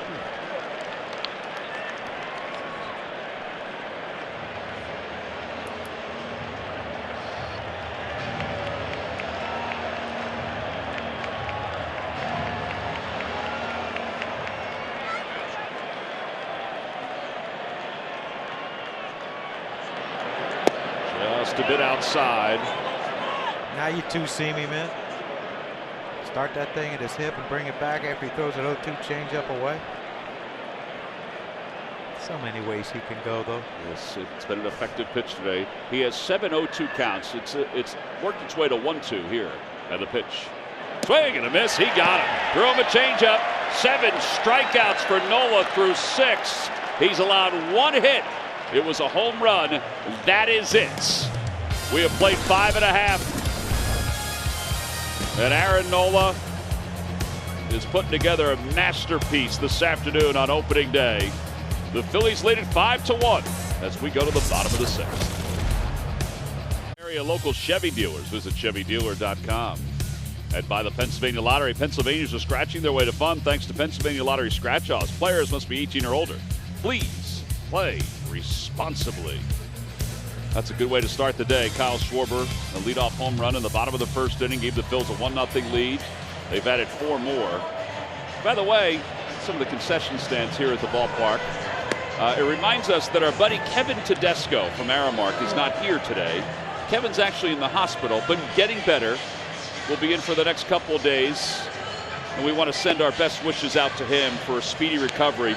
Because if you remember last year when the net fell behind home plate, Kevin from Aramark was one of the guys, the first people down in the Diamond Club to help hold the wire to get the net back up again. I think we voted him MVP. We did. I think we did vote him MVP that day. Well, he's always an MVP in our hearts. So get better, Kev. Get back here to the yard. Get well, Kevin. All right, so Bryson Stott, Major League debut today. And this young man, Jacob Lemoyne, making his Major League debut. Yeah, the 28-year-old pitched it pretty good year in AAA last year. 7-4, the 2.86 ERA, 56 and 2/3 innings pitched, 41 hits, 29 walks, and 43 punch-outs with a 1.235 whip. He's got a pretty darn good sinker, 191 and 97. Kind of like a little reminiscent of former A's closer Sean Doolittle. Except he's right-handed, but the glasses, the beard. Yeah, he's kind of a maximum effort guy. So we watched a little bit of his tape, and this guy's, the ball comes out of his hand and kind of explodes, especially in on the right-handers. And if he can ever get to the point where he can throw consistent strikes, a chance to be pretty effective. 1 strike to Reese, who's got 2 hits today. 2 RBIs and a run scored. He's had a nice day. I honestly used to love facing guys like this that were proud of their fastball. It's those guys that were proud of their fastball, but they were even prouder of their off-speed pitches. Yeah, that off-speed pitch was not my cup of tea either. Mom, I'm coming home. They're throwing breaking balls. You know how many people you talk to? I might have been able to make it if I could have hit the breaking ball. Well, no kidding. Yeah, exactly. Down low, ball 4. And Reese draws a walk. Back in the 3rd inning, our Toyota Camry turning point.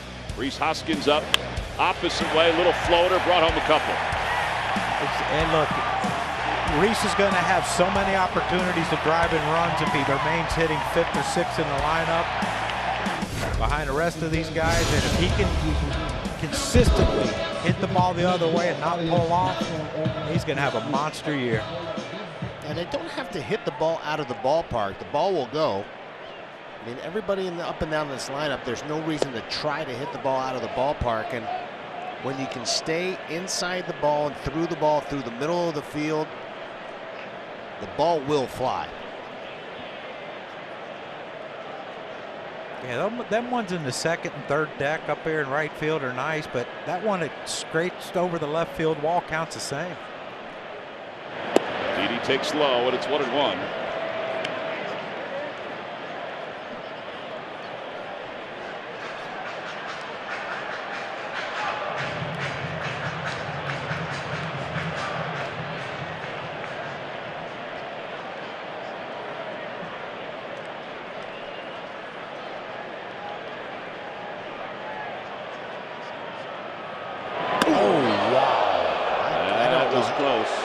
Miss it.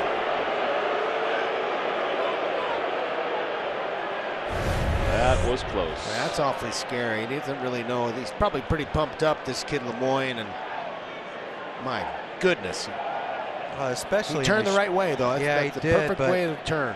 Yeah, turn the head first, and then the shoulder come with it. But in these shadows too, Ruben. Because the pitch before, it looked like Didi really got out far, and that's a telltale sign that he's not picking it up good. There you go. Fly ball left center field. And Pinder comes running in to make the catch. Got a bad read on that one. No, that's right. You're working on it. Get your glasses back on. It's opening day for us too. Last night, thinking of Didi getting knocked to the ground like that, Pete Alonso was hit in the face in the Nationals game. Busted up his lip pretty good.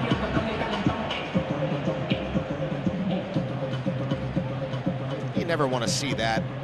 I know it's important for pitchers to pitch inside, but they're throwing with such velocity now that you really hope that they work on being able to command the baseball better. Dean Segura delivers, takes the pitch outside. It's 1-0. Think that'll get better, John? What's that? I wasn't listening. Guys throwing. What's new? My attention span's not very good anymore. So what? They're already tuning me out. It's the first game. It's a long season. Oh, this is only opening day, isn't it? Wow. Sorry. I just get concerned about, there's so much emphasis on spinning the ball and creating velocity that it can be dangerous for the hitters because guys are just not commanding the baseball the way they should be commanding it.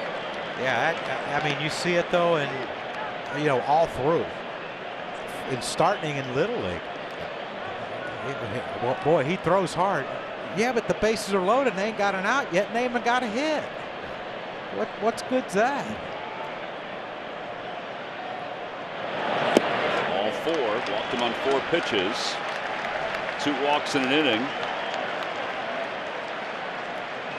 And Bryson Stott is coming up. Scott Everson's coming up. So this is the drop-off of when they took away the substances, guys being able to, it dropped off pretty aggressively. I mean, it's pretty amazing. Yeah. There were some guys that were able to adjust, like they had that little blip of going down, and then they kind of figured some things out. So now they're looking at the fingers more than anything else. Yeah, they're having a uniform rosin bag for everybody. Right, two of them. One for each team. And it's got a little substance on it. And they're actually very sticky. If you actually grab it, grip it, and you lick your fingers, it can get very, very sticky. They can get some grip. And they are working on a baseball that has a little bit more tackiness. I think they're doing that in the minor leagues as well. Like they're working through they have in Japan, right? They have it in Japan, Japan, they use that tacky ball. And apparently all the pitchers over there love it, according to, my guys that scout the Japanese league. Yes. Mm-hmm. You have a lot of those guys. Yeah, there's a few in there. There's a few in the old contacts, Tom. Bryson Stott takes a strike. It's 0-1. You're worldly, John.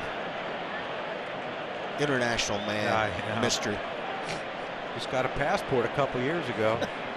Yeah, really? Finally? I did, yeah. You have it in a safe place? I have no idea where it is. 0-2. We went to,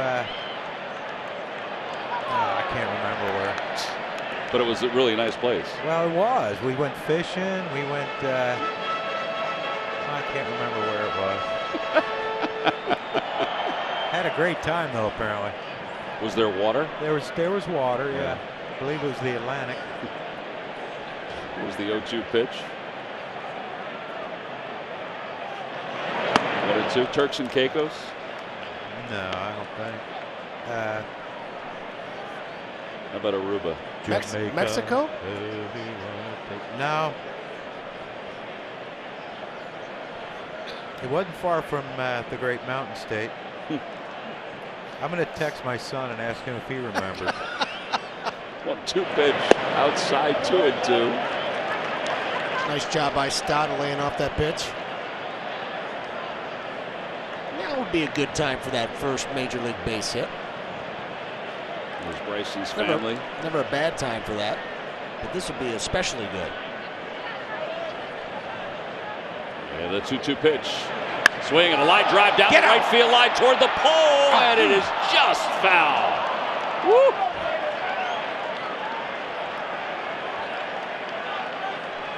That'd have been exciting. You know, I love it, the fact that his family's here, and they're more than likely going to see his first hit eventually. That was a beautiful swing. See how really short nice. and quick, though?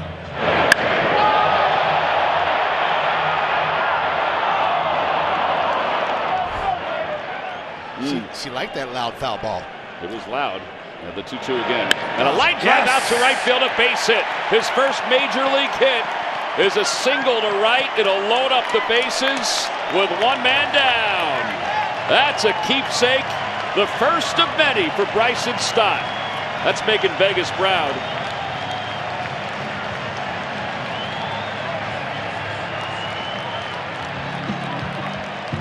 They really had a couple of nice, really good swings. He fouled a couple balls off, and he gets a ball down and in and just takes a nice smooth swing at it.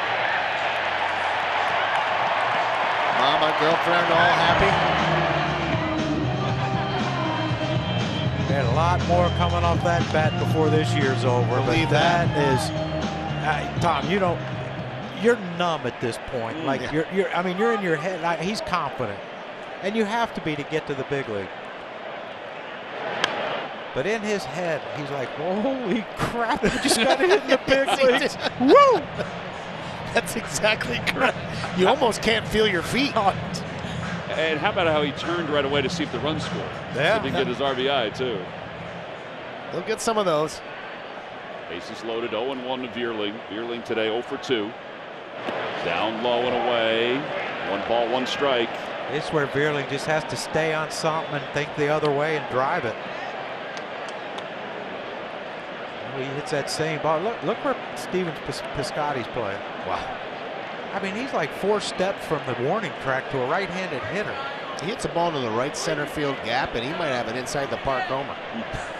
That's how shallow they're playing. Pache's playing in center.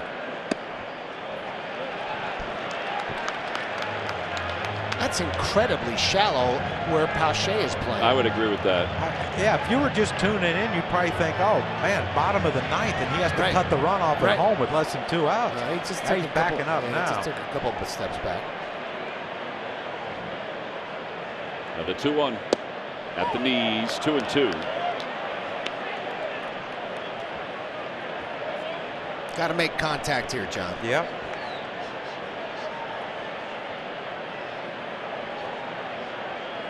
Now you just think hit, hard somewhere. If it's on the ground, so be it, but hard somewhere, but put it in play. Just a bit outside. We'll let you know by the crack of the bat.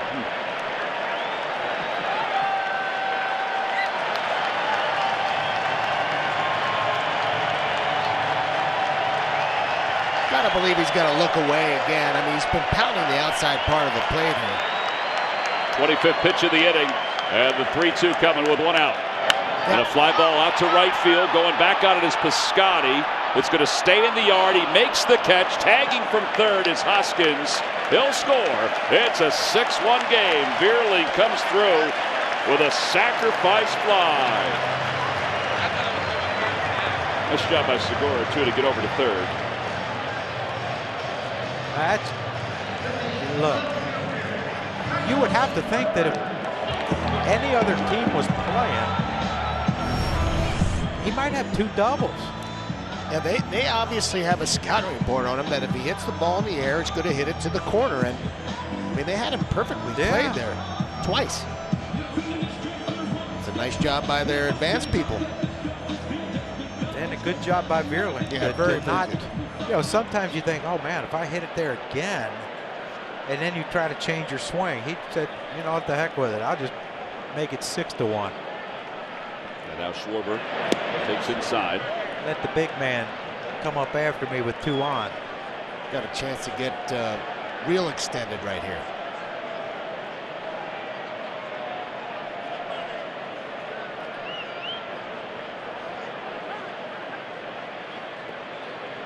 I think I could have been an American League manager. Really? I think you just make the lineup. You don't have to think too much. Just let it roll out there. Let it roll, man. You know, pitching coach, hey, what do you think? Do you think he's getting tired? All right, go get him. Well, in this day and age, John, you would be a National League manager also. I know. That's what I mean. I think I can manage today. But no. But no. Well, first you have to figure out where you went on vacation, and then we'll... Well, I just got a text from my son. Yeah. He wrote Bahamas with a question mark. Apparently, chip off the old block. Apparently. Oh man. Apparently it was a family bonding outing. I think you're gonna have to ask Kira. Yeah, I'm gonna text Kira. Kira might know. 2-1. Runners on first and third. Phillies have scored a run here in the 6th. They lead it 6-1.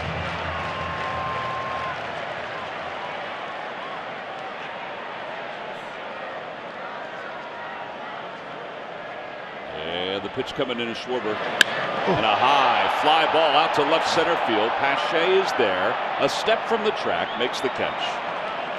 Just the inning is over, but the Phillies do score a run on the sac fly by Bierling. We'll go to the 7th. It's the Phillies 6, the A's 1.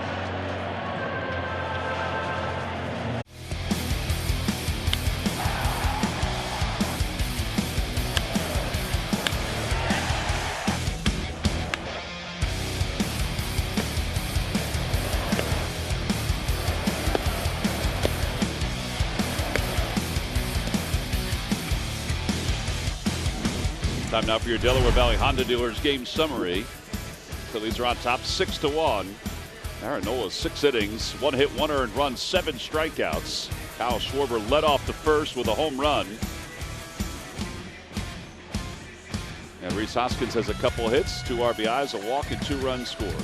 We go to the top of the 7th inning. And we're not there yet, but for some of the stands, they're there. Mr. Yingling. Yes. Pop open a cold Yingling lager, traditional lager. Perfect day for it. I had one last night. It's cold, it's refreshing. And tasty. May even have one tonight. As well you should.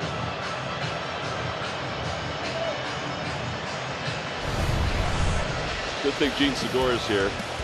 Making sure. I don't know about you guys, but I did that the other day when I left spring training with my suitcase, because somehow my suitcase had more clothes in it than when I got down there. Were you a little over? Or No, just I was to on try the to charter, get it to so zip it. Did you give it the soft release when you put the... I did not. That one's hit down the third base line. It's going to trickle to the corner. And Sean Murphy's going to have an extra base hit.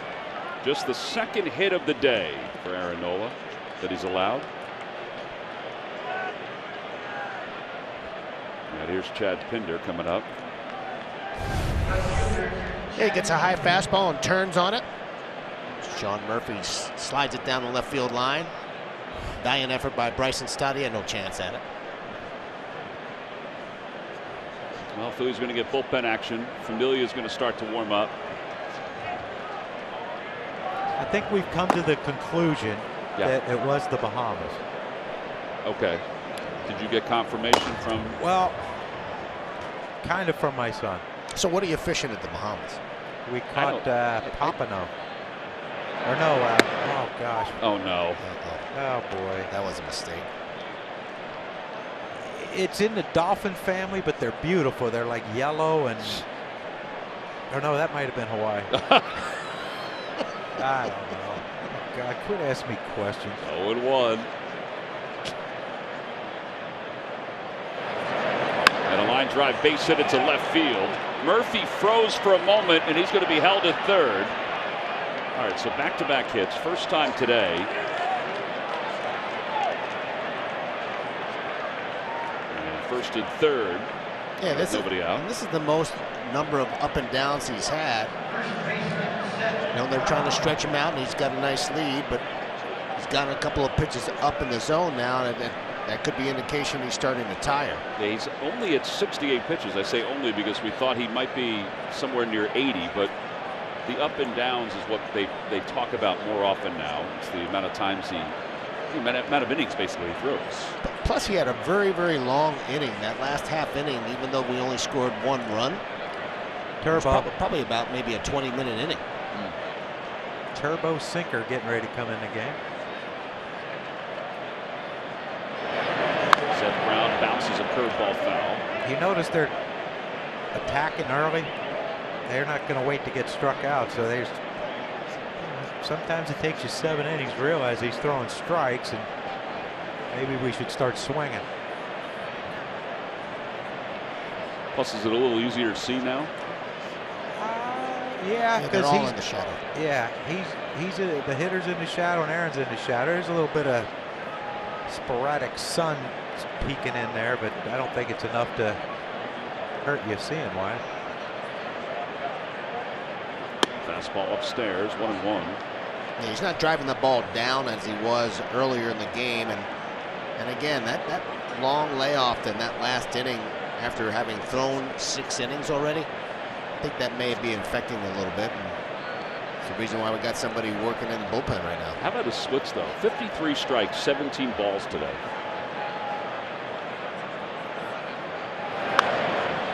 Well, he's ahead now, 1-2.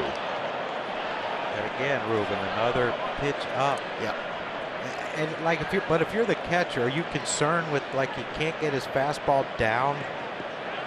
If I put down breaking balls, is it going to be a hanger? Or can he get enough leverage to pull down on that thing to get it down in the zone? Yeah, that's what makes it difficult when the guy starts to tire and he just can't drive the ball down into the zone like he was earlier. Runners lead off first and third, and Nola delivers. Outside with a changeup.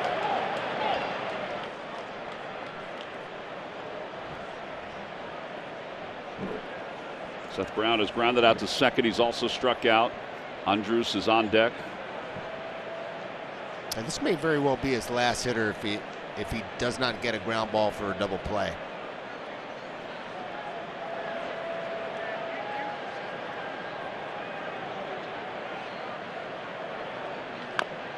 Ouch. That's painful. He hit everything but the guard. It's a bad feeling. Breaking ball down and in, and he got it right off the top of his foot. Oof. Good double play guy now. I don't think he's going to be getting out of the box. I don't think he's going to be full speed if he hits a grounder. No. Hey, you know, the only thing you'd hope it ain't a fracture in there. I mean, my gosh, opening day. I don't know how more guys, when they hit balls off their feet like that, don't have more fractures. And they might just not go get checked. Who knows? 2-2 pitch coming.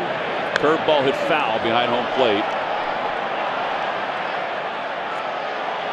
That's the danger pitch right now because everything's up, and that was a hanger. Luckily for Aaron and the Phillies, it stayed away. If that ball's middle of the plate and up like that, or even in, those things usually get hit a long, long way.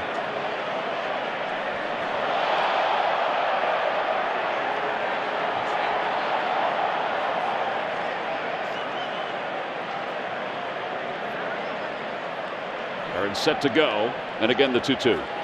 Just a bit high, 3-2.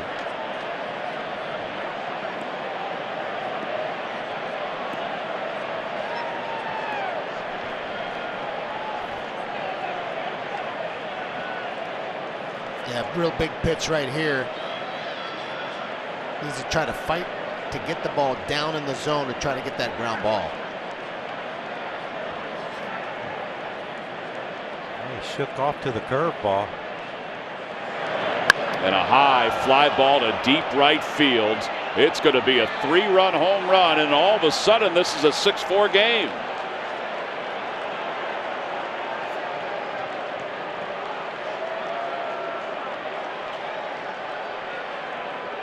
Well, talked about the amount of 2-strike home runs that he's allowed the last several years. There's one there. It's a 3-run home run. It's 6-4. Here comes Joe Girardi. That's going to be it for Aaron Nola. And he just ran out of gas here in this 7th inning.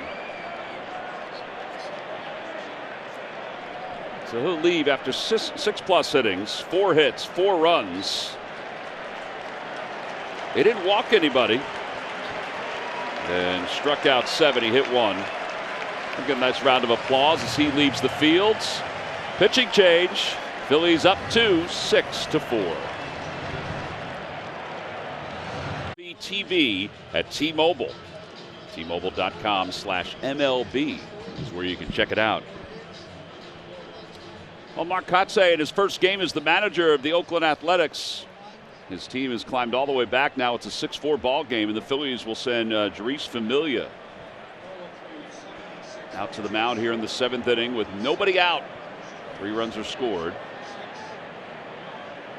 Yeah, it was pretty clear that Aaron just, as you said, ran out of gas and leaving a lot of pitches up in the zone in that last inning. And now it's time for the bullpen to step up. The first pitch inside, according to the home plate umpire Dan Iasonia. That was close. Right down the middle for a ball. I think. Close, yeah. Andrus is 0 for 2. He's grounded out to short twice.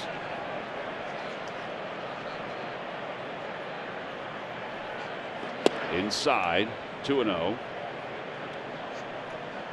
This is the 500th career appearance for Familia. Yeah, it's so important for him to get off to a good start. He's a confidence type of pitcher, and this is the spot that he should be pitching in the 7th. I think this is his 6th and 7th is really his role, and it's something that's so important for this team. And they blew so many of the games last year. 14 after leading in the 7th inning or beyond, yeah. Was their bugaboo last year, and something that really, I think Joe Girardi and the staff are hoping that that changes pretty dramatically this season. Little dribbler in front of the plate. It hit Andrus, so it's a foul ball. 2-2. Joe said today that it would be Familia and Hand in the 7th and 8th innings. That's how he would look depending on the matchups. But then Corey Knebel would be the closer. Obviously, he's got other guys like Sir Anthony Dominguez, Alvarado, and even Connor Brogdon. Yeah, and I do believe that those guys, depending on what kind of success Hand and Familia have in those roles, those guys hopefully will drip back there and get the confidence that they need. The young pitchers really need to gain that confidence, and hopefully they can do that as the season moves along. 2-2 pitch. Left side. Stott charges, scoops it up on the grass, throws on the run, and Reese can't hang on. It rolls up the right field line. Andrus did kind of make a turn, but he gets back ahead of the tag.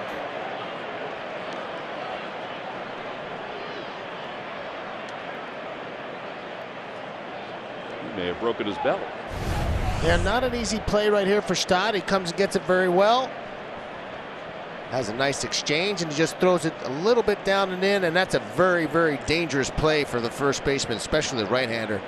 Is that a mistake he made, though, when he caught the ball and he looked at Andrus instead of just dialing in on Reese?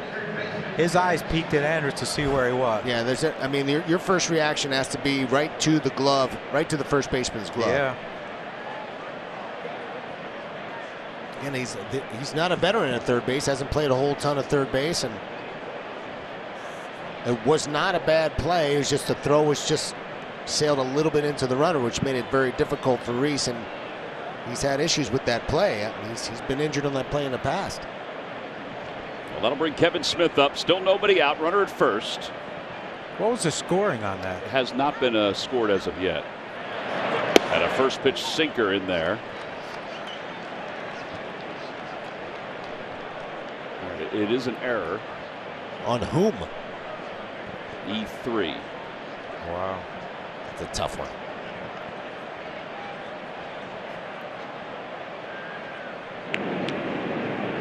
You get a guy throw up the line like that, or into the runner, and That runner's running as hard as he can run.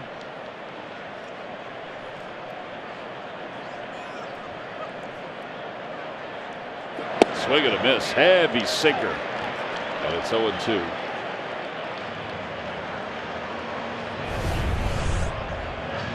Yeah, this is really his calling card. That is a filthy sinker, and it's probably in the 96, 97 mile an hour range. And that's where he needs to stay, right down there, try to get that ground ball for 2.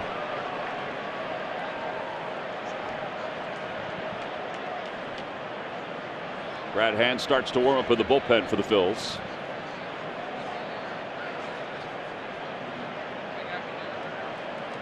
No balls and 2 strikes, runner at first. Check swing. That was a, I'm going to throw the hardest sinker in the history of baseball. Cut it loose. Then he just pulled it. Now go back to that one where it goes down and in. Swing and a miss. He got him. He went down and away, but it had some dip on it.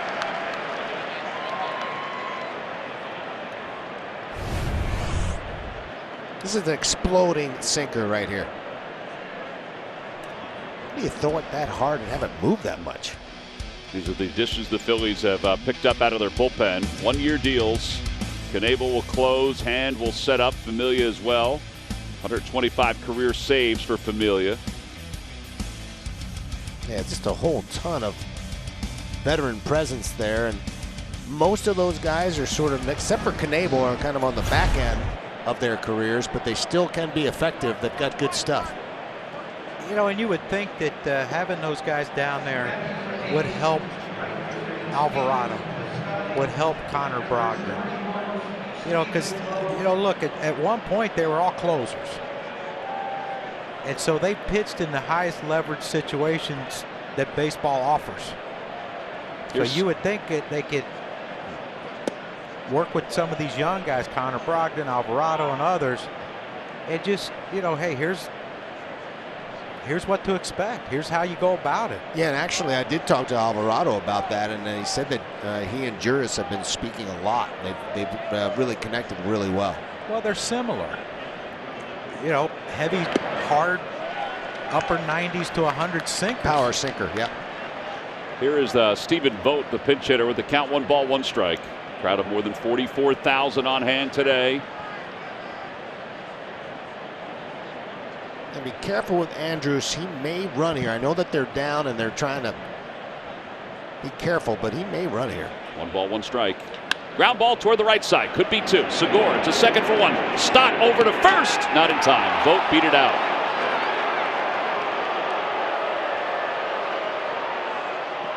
Wow, that might be reviewable as well. Yeah, Joe says hang on, or asks to hang on. 4-5 on the putout at second base. And Vogt really got down the line. I was surprised how well he got down the line right there. Yeah, but you know, that's one of the issues with the shift, how deep Gene had to play. Oh, wow. Well, that's going to go back to the interpretation. And they're going to review this. They are going to review it. Might as well. 7th inning.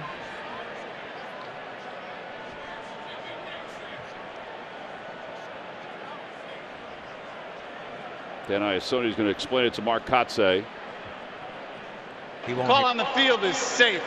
Philadelphia has challenged. Kotze couldn't have heard that. I'm assuming that's what he was telling him.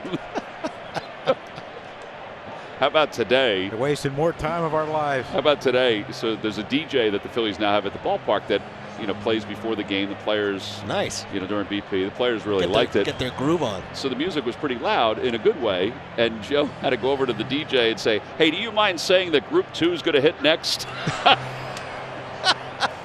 So he did, and Joe thought it was funny too when he came back. Familia's just going to warm up a little bit.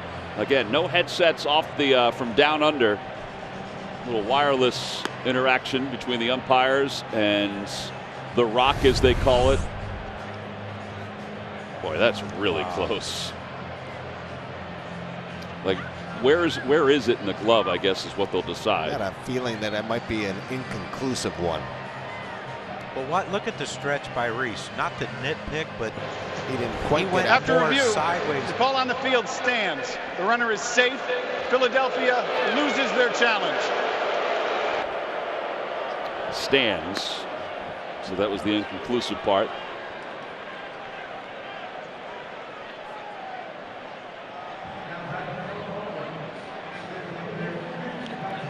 All right, so 2 outs here in the 7th inning.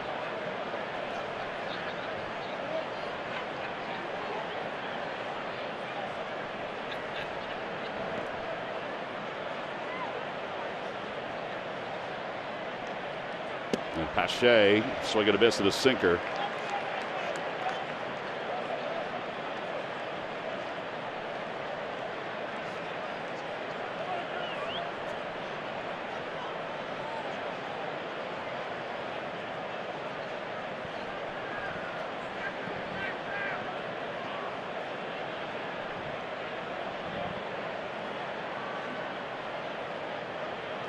Over toward third, off the glove of Stott, and everybody will be safe.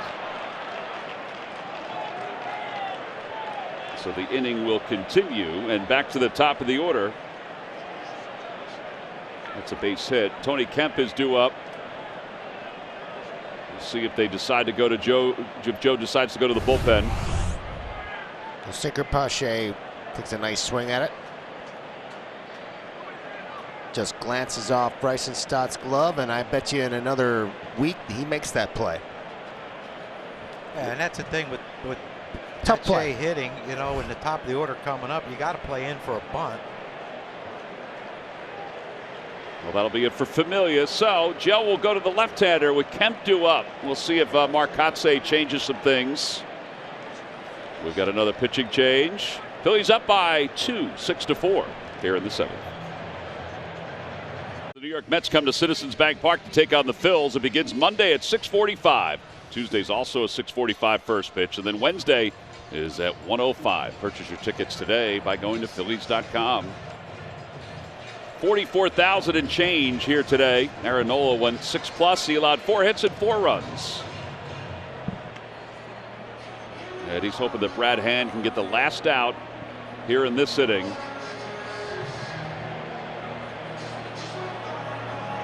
Well, this is why they brought these guys in here, is to try to shut down these games late. Really a problem for them last year, and hopefully Brad Hand can make the pitches he needs to make against this left-hander. Tony Kemp, left-handed hitter out of Vanderbilt. The runners at first and second. And the pitch from Hands. Fastball on the outside corner, 0-1. He only had 97 plate appearances last year against left-handed pitching compared to 300 against right-handed pitching. Hit .240 against lefties last year. He's hit a ground ball twice. He's flied out once. And the 0-1 pitch coming from Brad Hands. Way outside. Yeah, I thought there might be a chance we see Jed Lowry. You know, he got some pop in his bat. Switch hitter, you know, one swing, and Oakland's leading. And versatile enough where he can play anywhere defensively. Lowry's out in the on-deck circle. Check swing, slow roller. This is going to be a tough play. Stott barehands, throws, and he throws up the line. 1 run will score. Segura backs it up. And it's now a 6-5 game. That'll be the second error of the inning for the Phillies.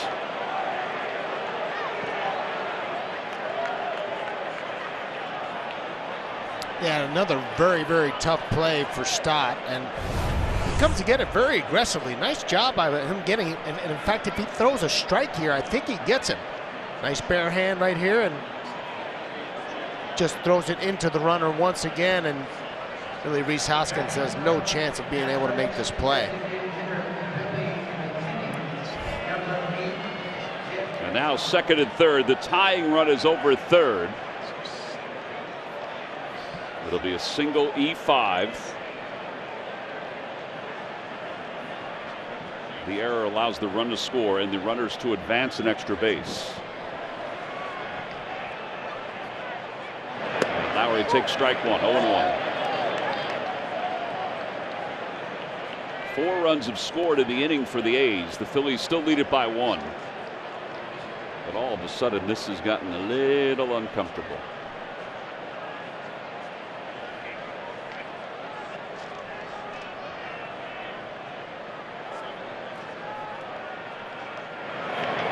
Fouled away. Another homecoming for an Oakland A. Saw Boat come into the game, and he was coming back after several years of being a couple different clubs in Milwaukee and Atlanta, and now Jed Lowry, after having a pretty good year last year, signs back for another one-year deal. Yeah, 14 home runs, 69 runs batted in last year.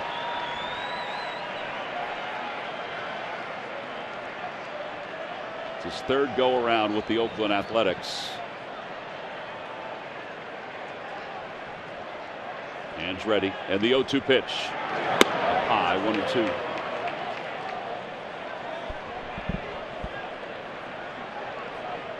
It's the 6th pitch thrown by hand. There have been 32 total pitches. It was like the first 5 innings for Aaron. It did seem that way. Both Nola and Familia hoping to get through this inning. Check swing and a call. Strike 3. Broke it right on over the plates. Now the side is finally retired. Well, 4 runs score in the inning for the Athletics. 3 pitchers for the Phils get them through it. For the Athletics.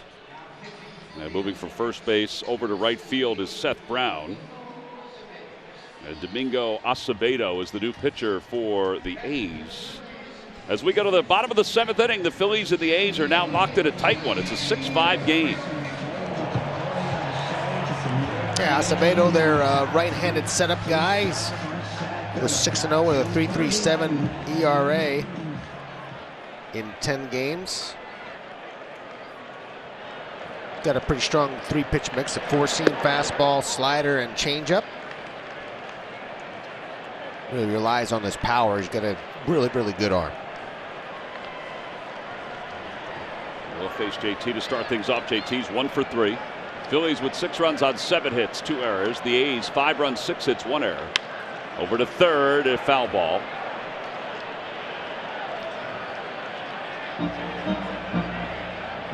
Oh, and 2. Big JT, Bryce Harper, Castellanos. 2, 3, and 4 for the Phils.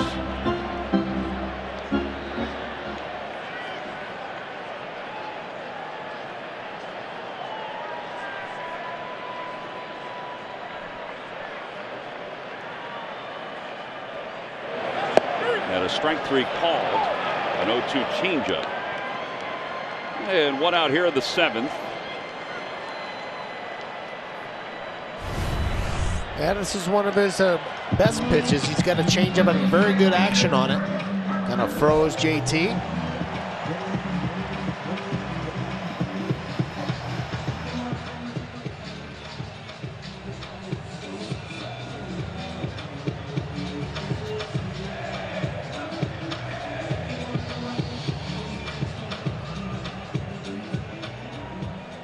Well, now Bryce Harper. Harper 1 for 3 today. 10th opening day roster spot for Bryce. He and Gene Segura have the most among the Phils. Yeah, really important for them to try to get a run up on the board right here to try to slow down the momentum with the A's and give that bullpen a little breathing room.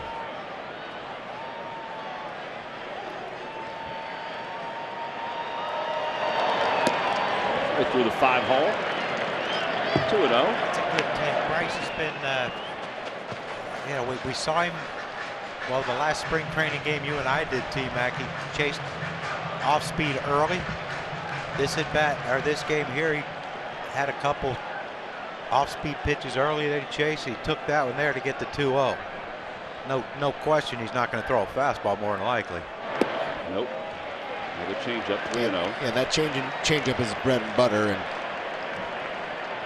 back in the day, you'd get that 2-0 fastball. But that's the thing, people say, look, he hit over 300 last year. It's amazing. But people say, oh, if he's that good, he should hit for a higher average. You try doing that. You try getting 2-0 and you know you're not getting the fastball. Inside, ball 4. You saw that note about his on-base streak. It's pretty incredible. And it puts a runner at first with 1 out here in the 7th inning.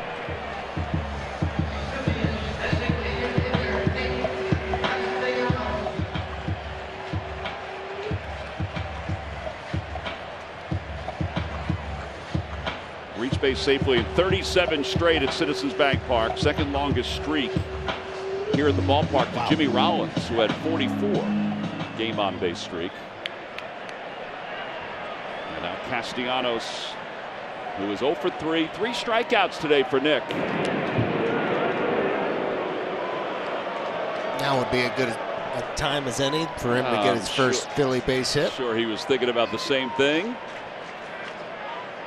Well, you remember the last time the attention got diverted by the guy on first?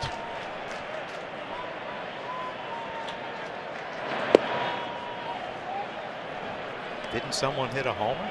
Yeah. Pretty good slider right there, and he's been throwing some pretty good off-speed stuff.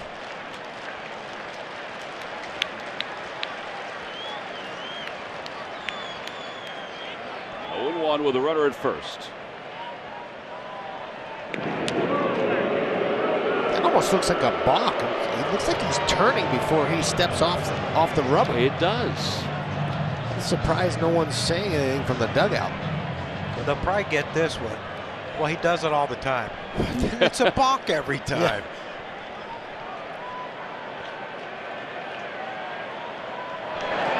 Low, ball 1-1. I don't know how a guy comes set and then he lifts his front foot up a couple times. Like, shouldn't you, as soon as he lifts that foot, you should be able to run whether he resets it or not? He can't throw to first, you wouldn't think. But I asked an umpire once, he said, well, if he does it all the time, then it's a balk all the time. Yeah, baby. Down the left field line. Fair ball. Kicked up some chalk. Castellanos with his first hit in the Phil's uniform. Harper steaming around third. Heading for home. He'll score. And Castellanos going to third. And that may not have been the right decision. But he has an RBI double, and the Phillies add to their lead. It's 7-5.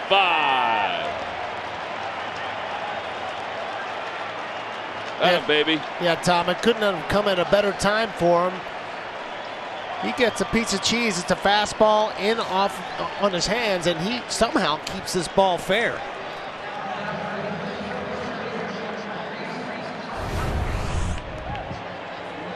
Ball's running in on his hands, and he stays inside it.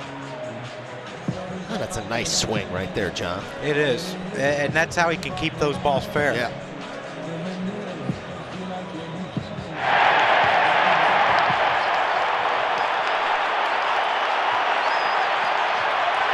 That helmet was slowing him down a little bit, I think, John. Well, he's more aerodynamic with the shorter hair. That's a Sarge play right there. The Sarge knocking the helmet off.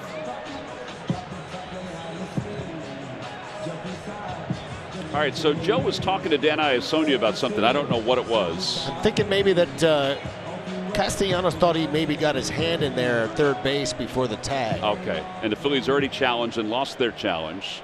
So at this point, they cannot challenge. Unless the umpires allow it. Is that possible? Thought it was after the 8th inning.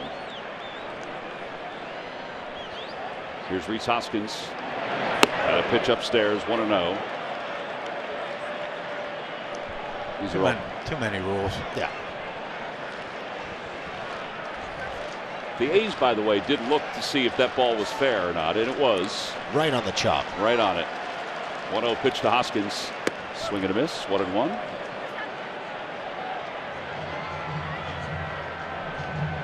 But this is, kind of what you thought might happen with this team. you know, make an error, let a few runs in, and then come back and score yourself. Bouncer foul.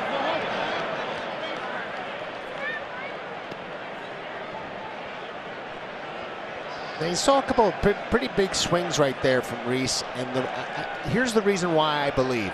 With 2 outs, he's trying to get himself either in scoring position or drive a ball out of the ballpark. He's not going to steal a base, so he's trying to get in scoring position or try to jump on one. In the other situations, he's just trying to put the ball in play and make something happen and drive a run in. Yeah, and now let's see with 2 strikes if he makes an adjustment and takes what the pitcher gives him.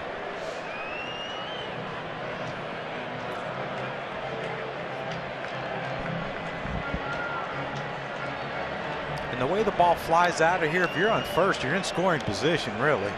You know, with Didi coming up, Didi got some pop in his bat. Pull power. He went around. So that'll retire the side, but the Phillies and every insurance run is important at this point. And they got one on the RBI double by Nick Castellanos. His wife had a front row seat to see it. 7-5 Phillies. Phillies baseball is brought to you by your local Delaware Valley Honda dealers. Hurry to your local Del Val Honda dealer. Visit DelValHondaDealers.com. Center City's looking gorgeous here this afternoon. On a beautiful afternoon to start the 2022 season. The Phillies lead it by 2. And Sir Anthony Dominguez, after a stellar spring, is on to pitch the top of the 8th inning. Great to see that they have the confidence in Sir Anthony to throw him out there in the 8th in this situation, and he really threw the ball well this spring. It's nice to see him back on the mound and firing. Sean Murphy leads it off, and a first pitch at 96 miles an hour. Upstairs, 1-0. Brad Hand, a third of an inning, 1 hit, 1 strikeout. Familia gets charged with an unearned run. Ground ball over to third. Ball is finding Bryson Stott. This time very clean. And 1 out.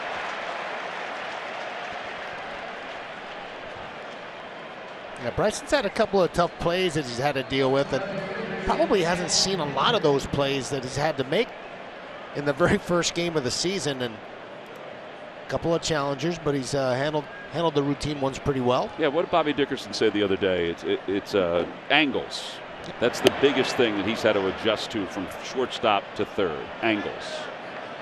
And there is a pretty big difference. There's no question about it. It's more of a reactionary type of position than being as short. You can read the hops better. How about this? Yep.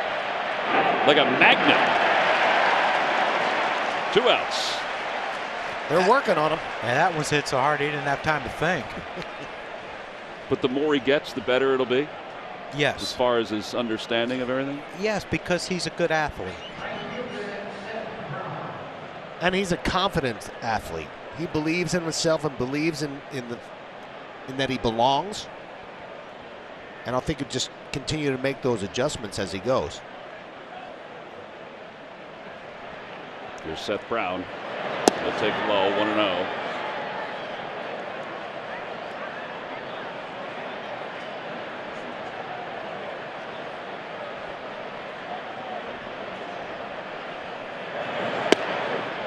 Tell you what you've noticed about this game being in the 8th inning, our outfielders haven't caught many fly balls, have they? I think there are only 2. Yeah, there's only 2 that I have, both to Harper. Well, there you go. There's another one. Man, you are right on it all today. What do you want to talk about in the bottom of the 8th inning, John? Let's go to the lottery. Let's go to the Vegas. You can go right here to live. 7-pitch inning. Welcome back, Sir Anthony Dominguez, in a very strong way. Phillies up 7-5. Defensive plays of the game. How about this 7-pitch inning from Sir Anthony Dominguez? Really nice job of him just throwing strikes to see the confidence in the guy. And Bryson Stott, after having a little bit of a tough defensive day early in the game, falls like a magnet to him. He makes a couple of easy plays, and then Sir Anthony serves up that little pop-up to Mr. Schwarber, and he has a really nice clean inning. Hyundai defensive plays of the game brought to you by your local Hyundai dealers. So how about that inning from Sir Anthony? No runs, bridging the game. And velocity was good. And you know he was nervous just to get that inning in under his belt on opening day. But, you know, Ruben was talking about it during the commercial break, how important he is going to be to that bullpen late in the game. I think he might be the most important. I mean, obviously the closer's clearly very important, but I think Sir Anthony can really solidify the bullpen in a lot of ways. Check swing, ground ball over to third. And it's Andrews, the shortstop, who makes the play. 6-3. Kirby Snead, the pitcher. Yeah, Kirby came over in that Matt Chapman trade, one of the players that came over there and pitched in Buffalo and Toronto last year. Just 7 games in Toronto, 2.35 ERA. He's 7 2/3, 7 hits, 2 walks, and 7 punch outs. He actually threw pretty well when he was in the big leagues. Pitch outside to Gene Segura. That low 3 3/4 delivery. He's got some life on his sinker and a sweepy slider. And some good flow. Yeah, he does. He's got a lot of flow. Outside 2-0. No haircut rules for the A's. That goes back to Charlie Finley. 3 in a row world champions. That what, he paid him to grow most mustaches? Yeah. Talked to Gene Tennis about that. And he's like, what the heck? Man's gonna pay me, I'll grow a mustache. I don't know if they're that happy with Mr. Finley. No, but he didn't ingratiate himself too well with those players. They didn't mind taking his money though. Except Catfish. Catfish said the heck with it, I'm out. I'm out. 2-1. We got a new screen up here with a telestrator, but this game's too close for me to start dabbling with my drawing. Line drive out to left center field. That's in for a base hit for Segura. Tight turnaround first, heading to second. The throw is a bit offline. That's a double for Gene. You got anything that you want to draw with this? You can show it off a little bit. Oh, man, yeah, I got to take a look at it. Yeah, let's go. Where's that thing? All right, so you watch a swing, beautiful swing. Look at that, very on plane. But now watch Pache, watch Gene when he makes it. I got an arc thing here. I can do so many things. Well, I guess we're going to show this again. Okay, I don't know how to draw a straight line that way. I'm going to have to come in early tomorrow and get some work done. Yep, I'm done. I thought that went pretty well, though, John. Yeah, I mean, I like the plane. Yeah, straight plane.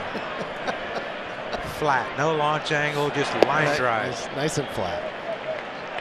But I wanted to show that the little arc that Pache took to get that ball, and then throw the slider. Yeah, he threw nice the second breaking ball. Yeah, a little cutter. I'm gonna have to get on this. We're gonna get you an Etch-a-Sketch to bring home with you and try that out. What is this red? Try it. Change color? Try it now. Try it now. Oh, that's one. your first pitch. How do I change the color? I think you'd have to go up to the menu, but I wouldn't do that now. I don't think I'd do that. 1-0 pitch to Stott. Breaking ball in there, 1-1. Now, this is what we saw with Stott in spring training against the few times we saw him hit off a lefty, shooting everything the other way, staying on a ball and shooting it the other way. And that works well. You ain't kidding.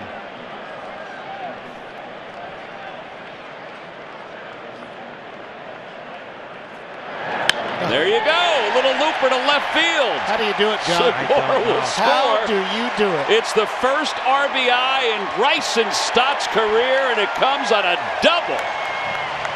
Yeah, Mom likes that. Back-to-back doubles for the Phils. It's now 8-5.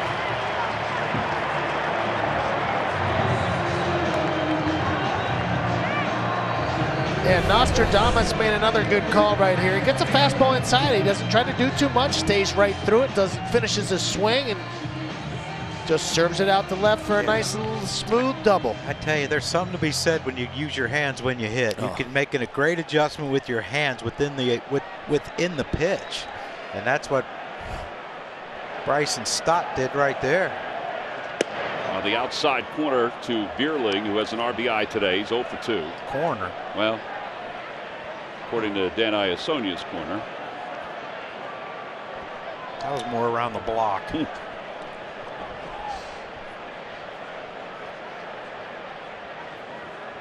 Well, new right fielder, so maybe he's playing a little more shallow.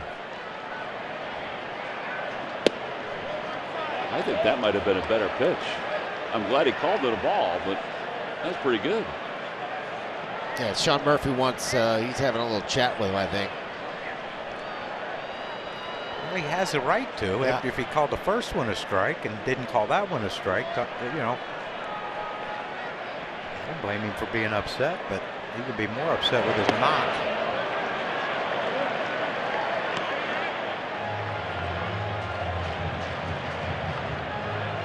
Real good situation for Matt Bierling right here. He's a very, very good hitter against left-handed pitching. Just seems to see the ball extremely well against lefties.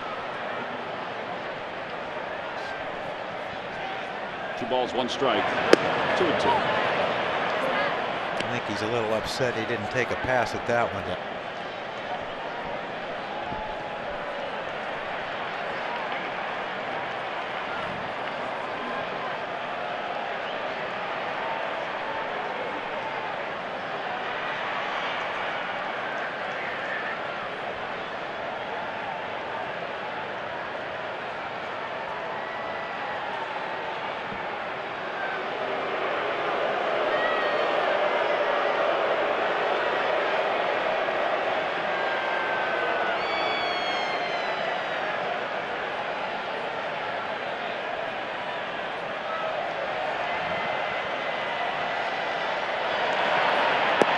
Tell you what, give our young guys some credit. They've thrown up some pretty good at bats. Bierling lined out. You know, he got the 1 sac fly, but you know, both balls on a line to right field. And Bryson Stott with a couple knocks.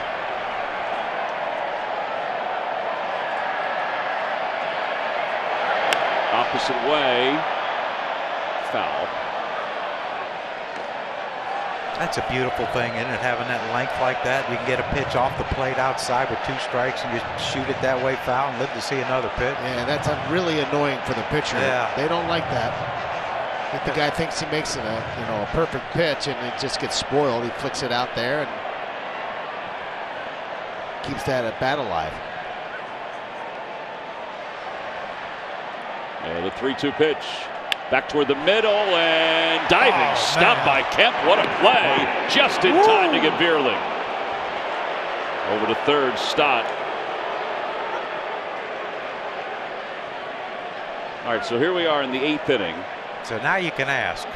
Yeah, you can decide if the umpires, it'll be their decision. Yeah, who would have gotten a better look at it than the guy at first? Yeah, I think he got it. That would chap you, wouldn't it, if the guy at second came in and say, hey, wait, I think I saw he was saying. Yeah, they got it.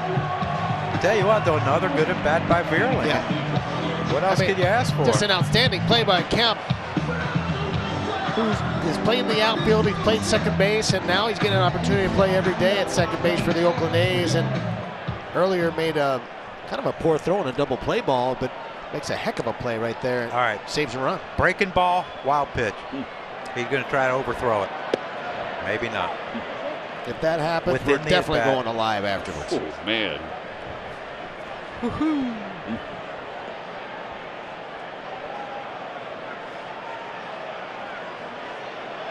I'm not good with numbers, though, so you might be on your own there, pal. 0-2. Or apparently with vacation locations. I'm still not 100% sure it's Bahamas, but no, I'm like 97% sure it was Bahamas. Well, this might be when he says, you know, I can throw the greatest breaking ball ever, and he spikes it. From your mouth, Jack. Line drive, base hit to right center field. A run will score. Schwarber with his second RBI. He's had a good day. The homer to start the first, a walk and a run, and now an RBI single. And Bryson Stott's checking things off also, guys. First hit, first double, first RBI, first run. Then tomorrow, triple and a homer, and he's got it all covered. Yep. Cycle. Check all the boxes. And you said it yourself, John. This is the way that the Phillies, I think, are going to be winning a lot of games. They're going to continue to pound and continue to work these pitchers. Well, we saw it a lot last year. They had trouble overcoming their errors. And, you know, they still had a record over 500. They were close, you know, for a while there to having a postseason berth. But, you know, you throw these two guys in the lineup with Stott and Bierling and guys who, you know, the way they're playing the game today is the right way to play. Ball, 1 strike to Real Muto.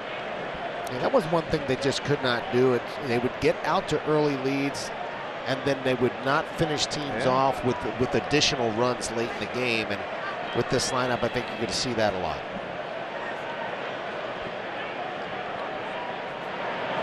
Phillies are 5 for 9 today with runners in scoring position. That'll work. But here's a nut. Now it is 9-5. I get it. But this is a Bryce Harper at bat for JT. They don't want to bring the righty in just in case JT gets on. Now our two lefties got hits off of him. Popped up. Get out of here. Get out of there. Near the Phillies dugout. Out of room. My son's sitting down there. If he missed that thing going ricocheting off that net, he'll never hear the end of it. He played in intramural softball. First game, they killed the team. He said, "Dad, we're the team to beat." Next game, he played the Villanova football team. He said they got annihilated. He said, "I don't think we're the team to beat anymore." I said, "Well, you were tonight." Zach Jackson warming up with the pen. Connor Brogdon has started to warm up in the Phillies bullpen. He joins Knebel. Now, I should have asked Joe, is Knebel a guy that, let's say they bring in Brogdon and he gives up a run and there's guys on base. Is Knebel a guy that would come in the middle of an inning and not have any issues? Yeah, he did it the other day in St. Pete. Good. But I also think that he's built that way because he wasn't always a closer. No. You know, some well, it wasn't last year with the Los Angeles Dodgers. I mean, he came in a lot of different situations. He was not closing. But you know some guys. Oh yeah. I don't want to come in the middle of an inning. Put me in at the beginning or don't bring me in at all. They want the clean inning. But I don't think he's like that because he's been used to pitching in the 7th or 8th inning with traffic. 3 balls, 2 strikes, 2 outs. And the pitch to Realmuto. Runner goes outside, ball 4. It brings Bryce up with 2 on.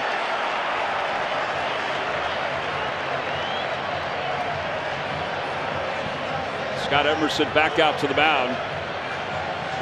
Just grinding out those at bats. It just will wear on, especially in a long series or any series. But you know what I liked about their approach today that we hadn't seen in, they're aggressive early, but they're aggressive in the strike zone early. That's the key. Like, everybody say, "Oh man, here's a first pitch hitter." Well, or swinger, if you throw him a ball, will he swing at it? They're not swinging at balls out of the zone. First pitch. Well, don't forget, coming up this Sunday, it's Cavity Busters Kids Opening Day when children 14 and under and John receive a Phillies windbreaker. It's a 105 first pitch. Visit Phillies.com to purchase your tickets and get a great giveaway.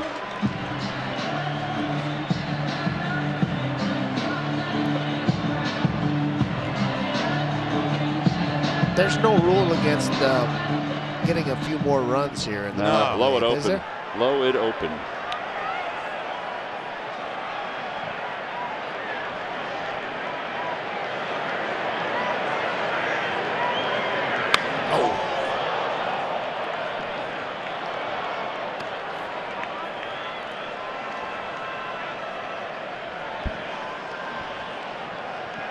Those are the pitchers used today by the A's.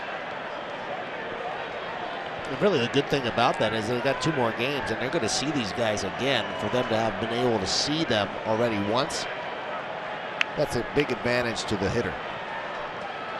The 0-1 pitch. Outside, 1-1.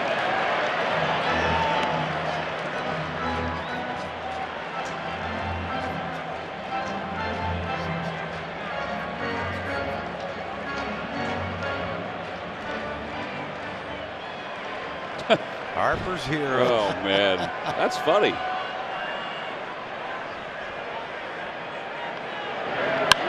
Fly ball center field. Pache is there. So is Brown. Pache makes the call and the catch. And the inning is over. The Phillies, though, get 2 more in the inning. They also get 3 hits. Time for the 9th. The Phils up 9-5. All-wheel drive. Visit your local Tri-State Toyota dealer today. By Xfinity. Supercharge your home with supersonic Wi-Fi. Only from Xfinity. By Citizens, official bank of the Phils. And by Independence Blue Cross. Learn more at IBX.com. Philadelphia Athletics were such a big part of the history of baseball in this great city. There were some that felt like they were one of Major League Baseball's great dynasties. They finished up with some years that were, well, not so great. Not so good. And then went off to Kansas City. Yes. After that. The great Bobby Sheds, who I love having a lunch. I always love going to luncheons with Bobby. Yep. But Bobby, unfortunately, was not able to get here. But he said, I'd like to wish the Phillies really good luck. I see they're getting a lot of nice long ball hitters. I think they're going to do a pretty good job this year, and I hope they can win the pennant. I also wish the Oakland Athletics good luck, too, because I really enjoyed the years I spent with the Philadelphia Athletics. But I have to wish the Phillies more luck. Sorry, guys.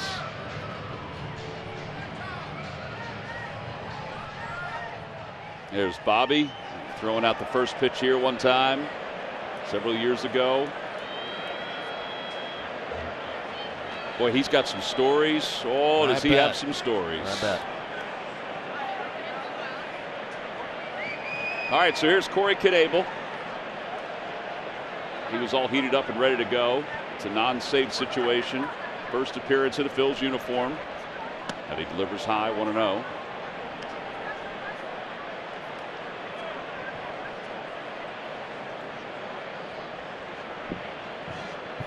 Facing Elvis Andrus.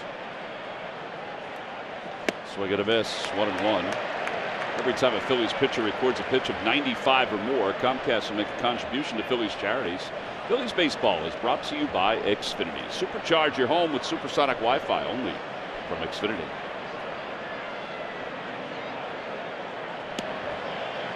Two and one.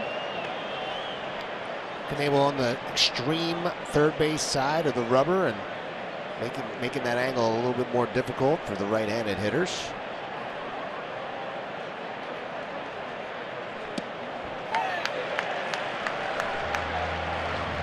.79. Great curveball.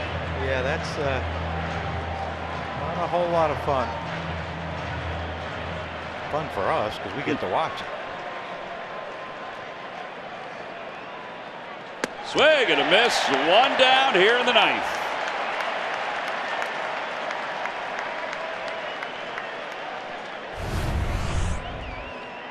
That's a pretty nice combination. He just dropped a hammer on him, and then he throws that 97 mile an hour, 96 mile an hour from heater right past Andrews.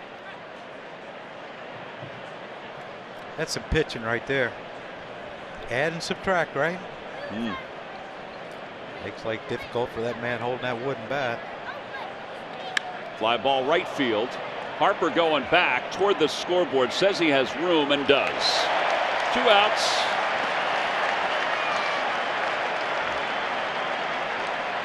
You know, we mentioned that Brogdon was warming up.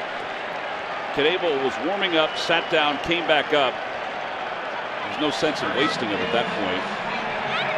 No, not at all. He was well heated up, and, 4 runs. That can be considered a save sometimes here in Citizens Bank Park. They're getting up, John. Love it. Yeah, Love this it, is love great. it, love it. And Vogt reached on a fielder's choices last time up. Curveball drops in, 0-1.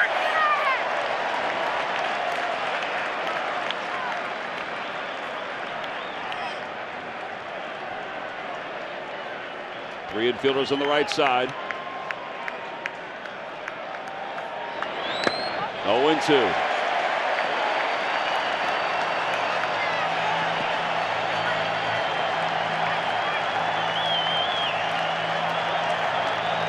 What do you got here? The hammer, John, or is he going with some high cheese? I go high cheese and then the hammer. If he doesn't chase, then drop it on him.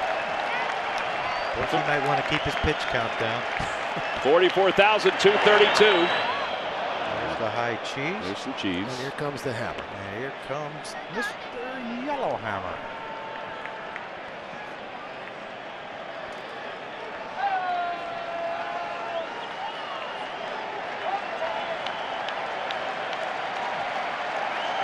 Today will try to close the door. And the 0-2 pitch.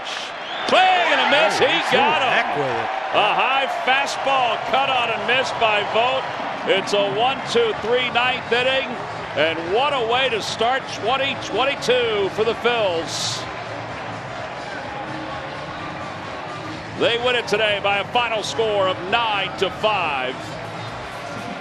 Yeah, they smashed the bell today. And by the way, yeah, it's working. It's got some new lights to it. Love it, love it, love it, love it. Nice way to start things off. Yeah, big See you, time. man. Great to be with you guys. Our Chevrolet player of the game, Kyle Schwarber, leadoff home run, a single, walk, a couple runs scored, a couple RBIs. Bryson Stott, by the way, how about this note, guys? First Philly to debut on opening day and collect multiple hits since Denny Doyle in Goodness. 1970. Woo. Good for him. Yeah, he had quite a day.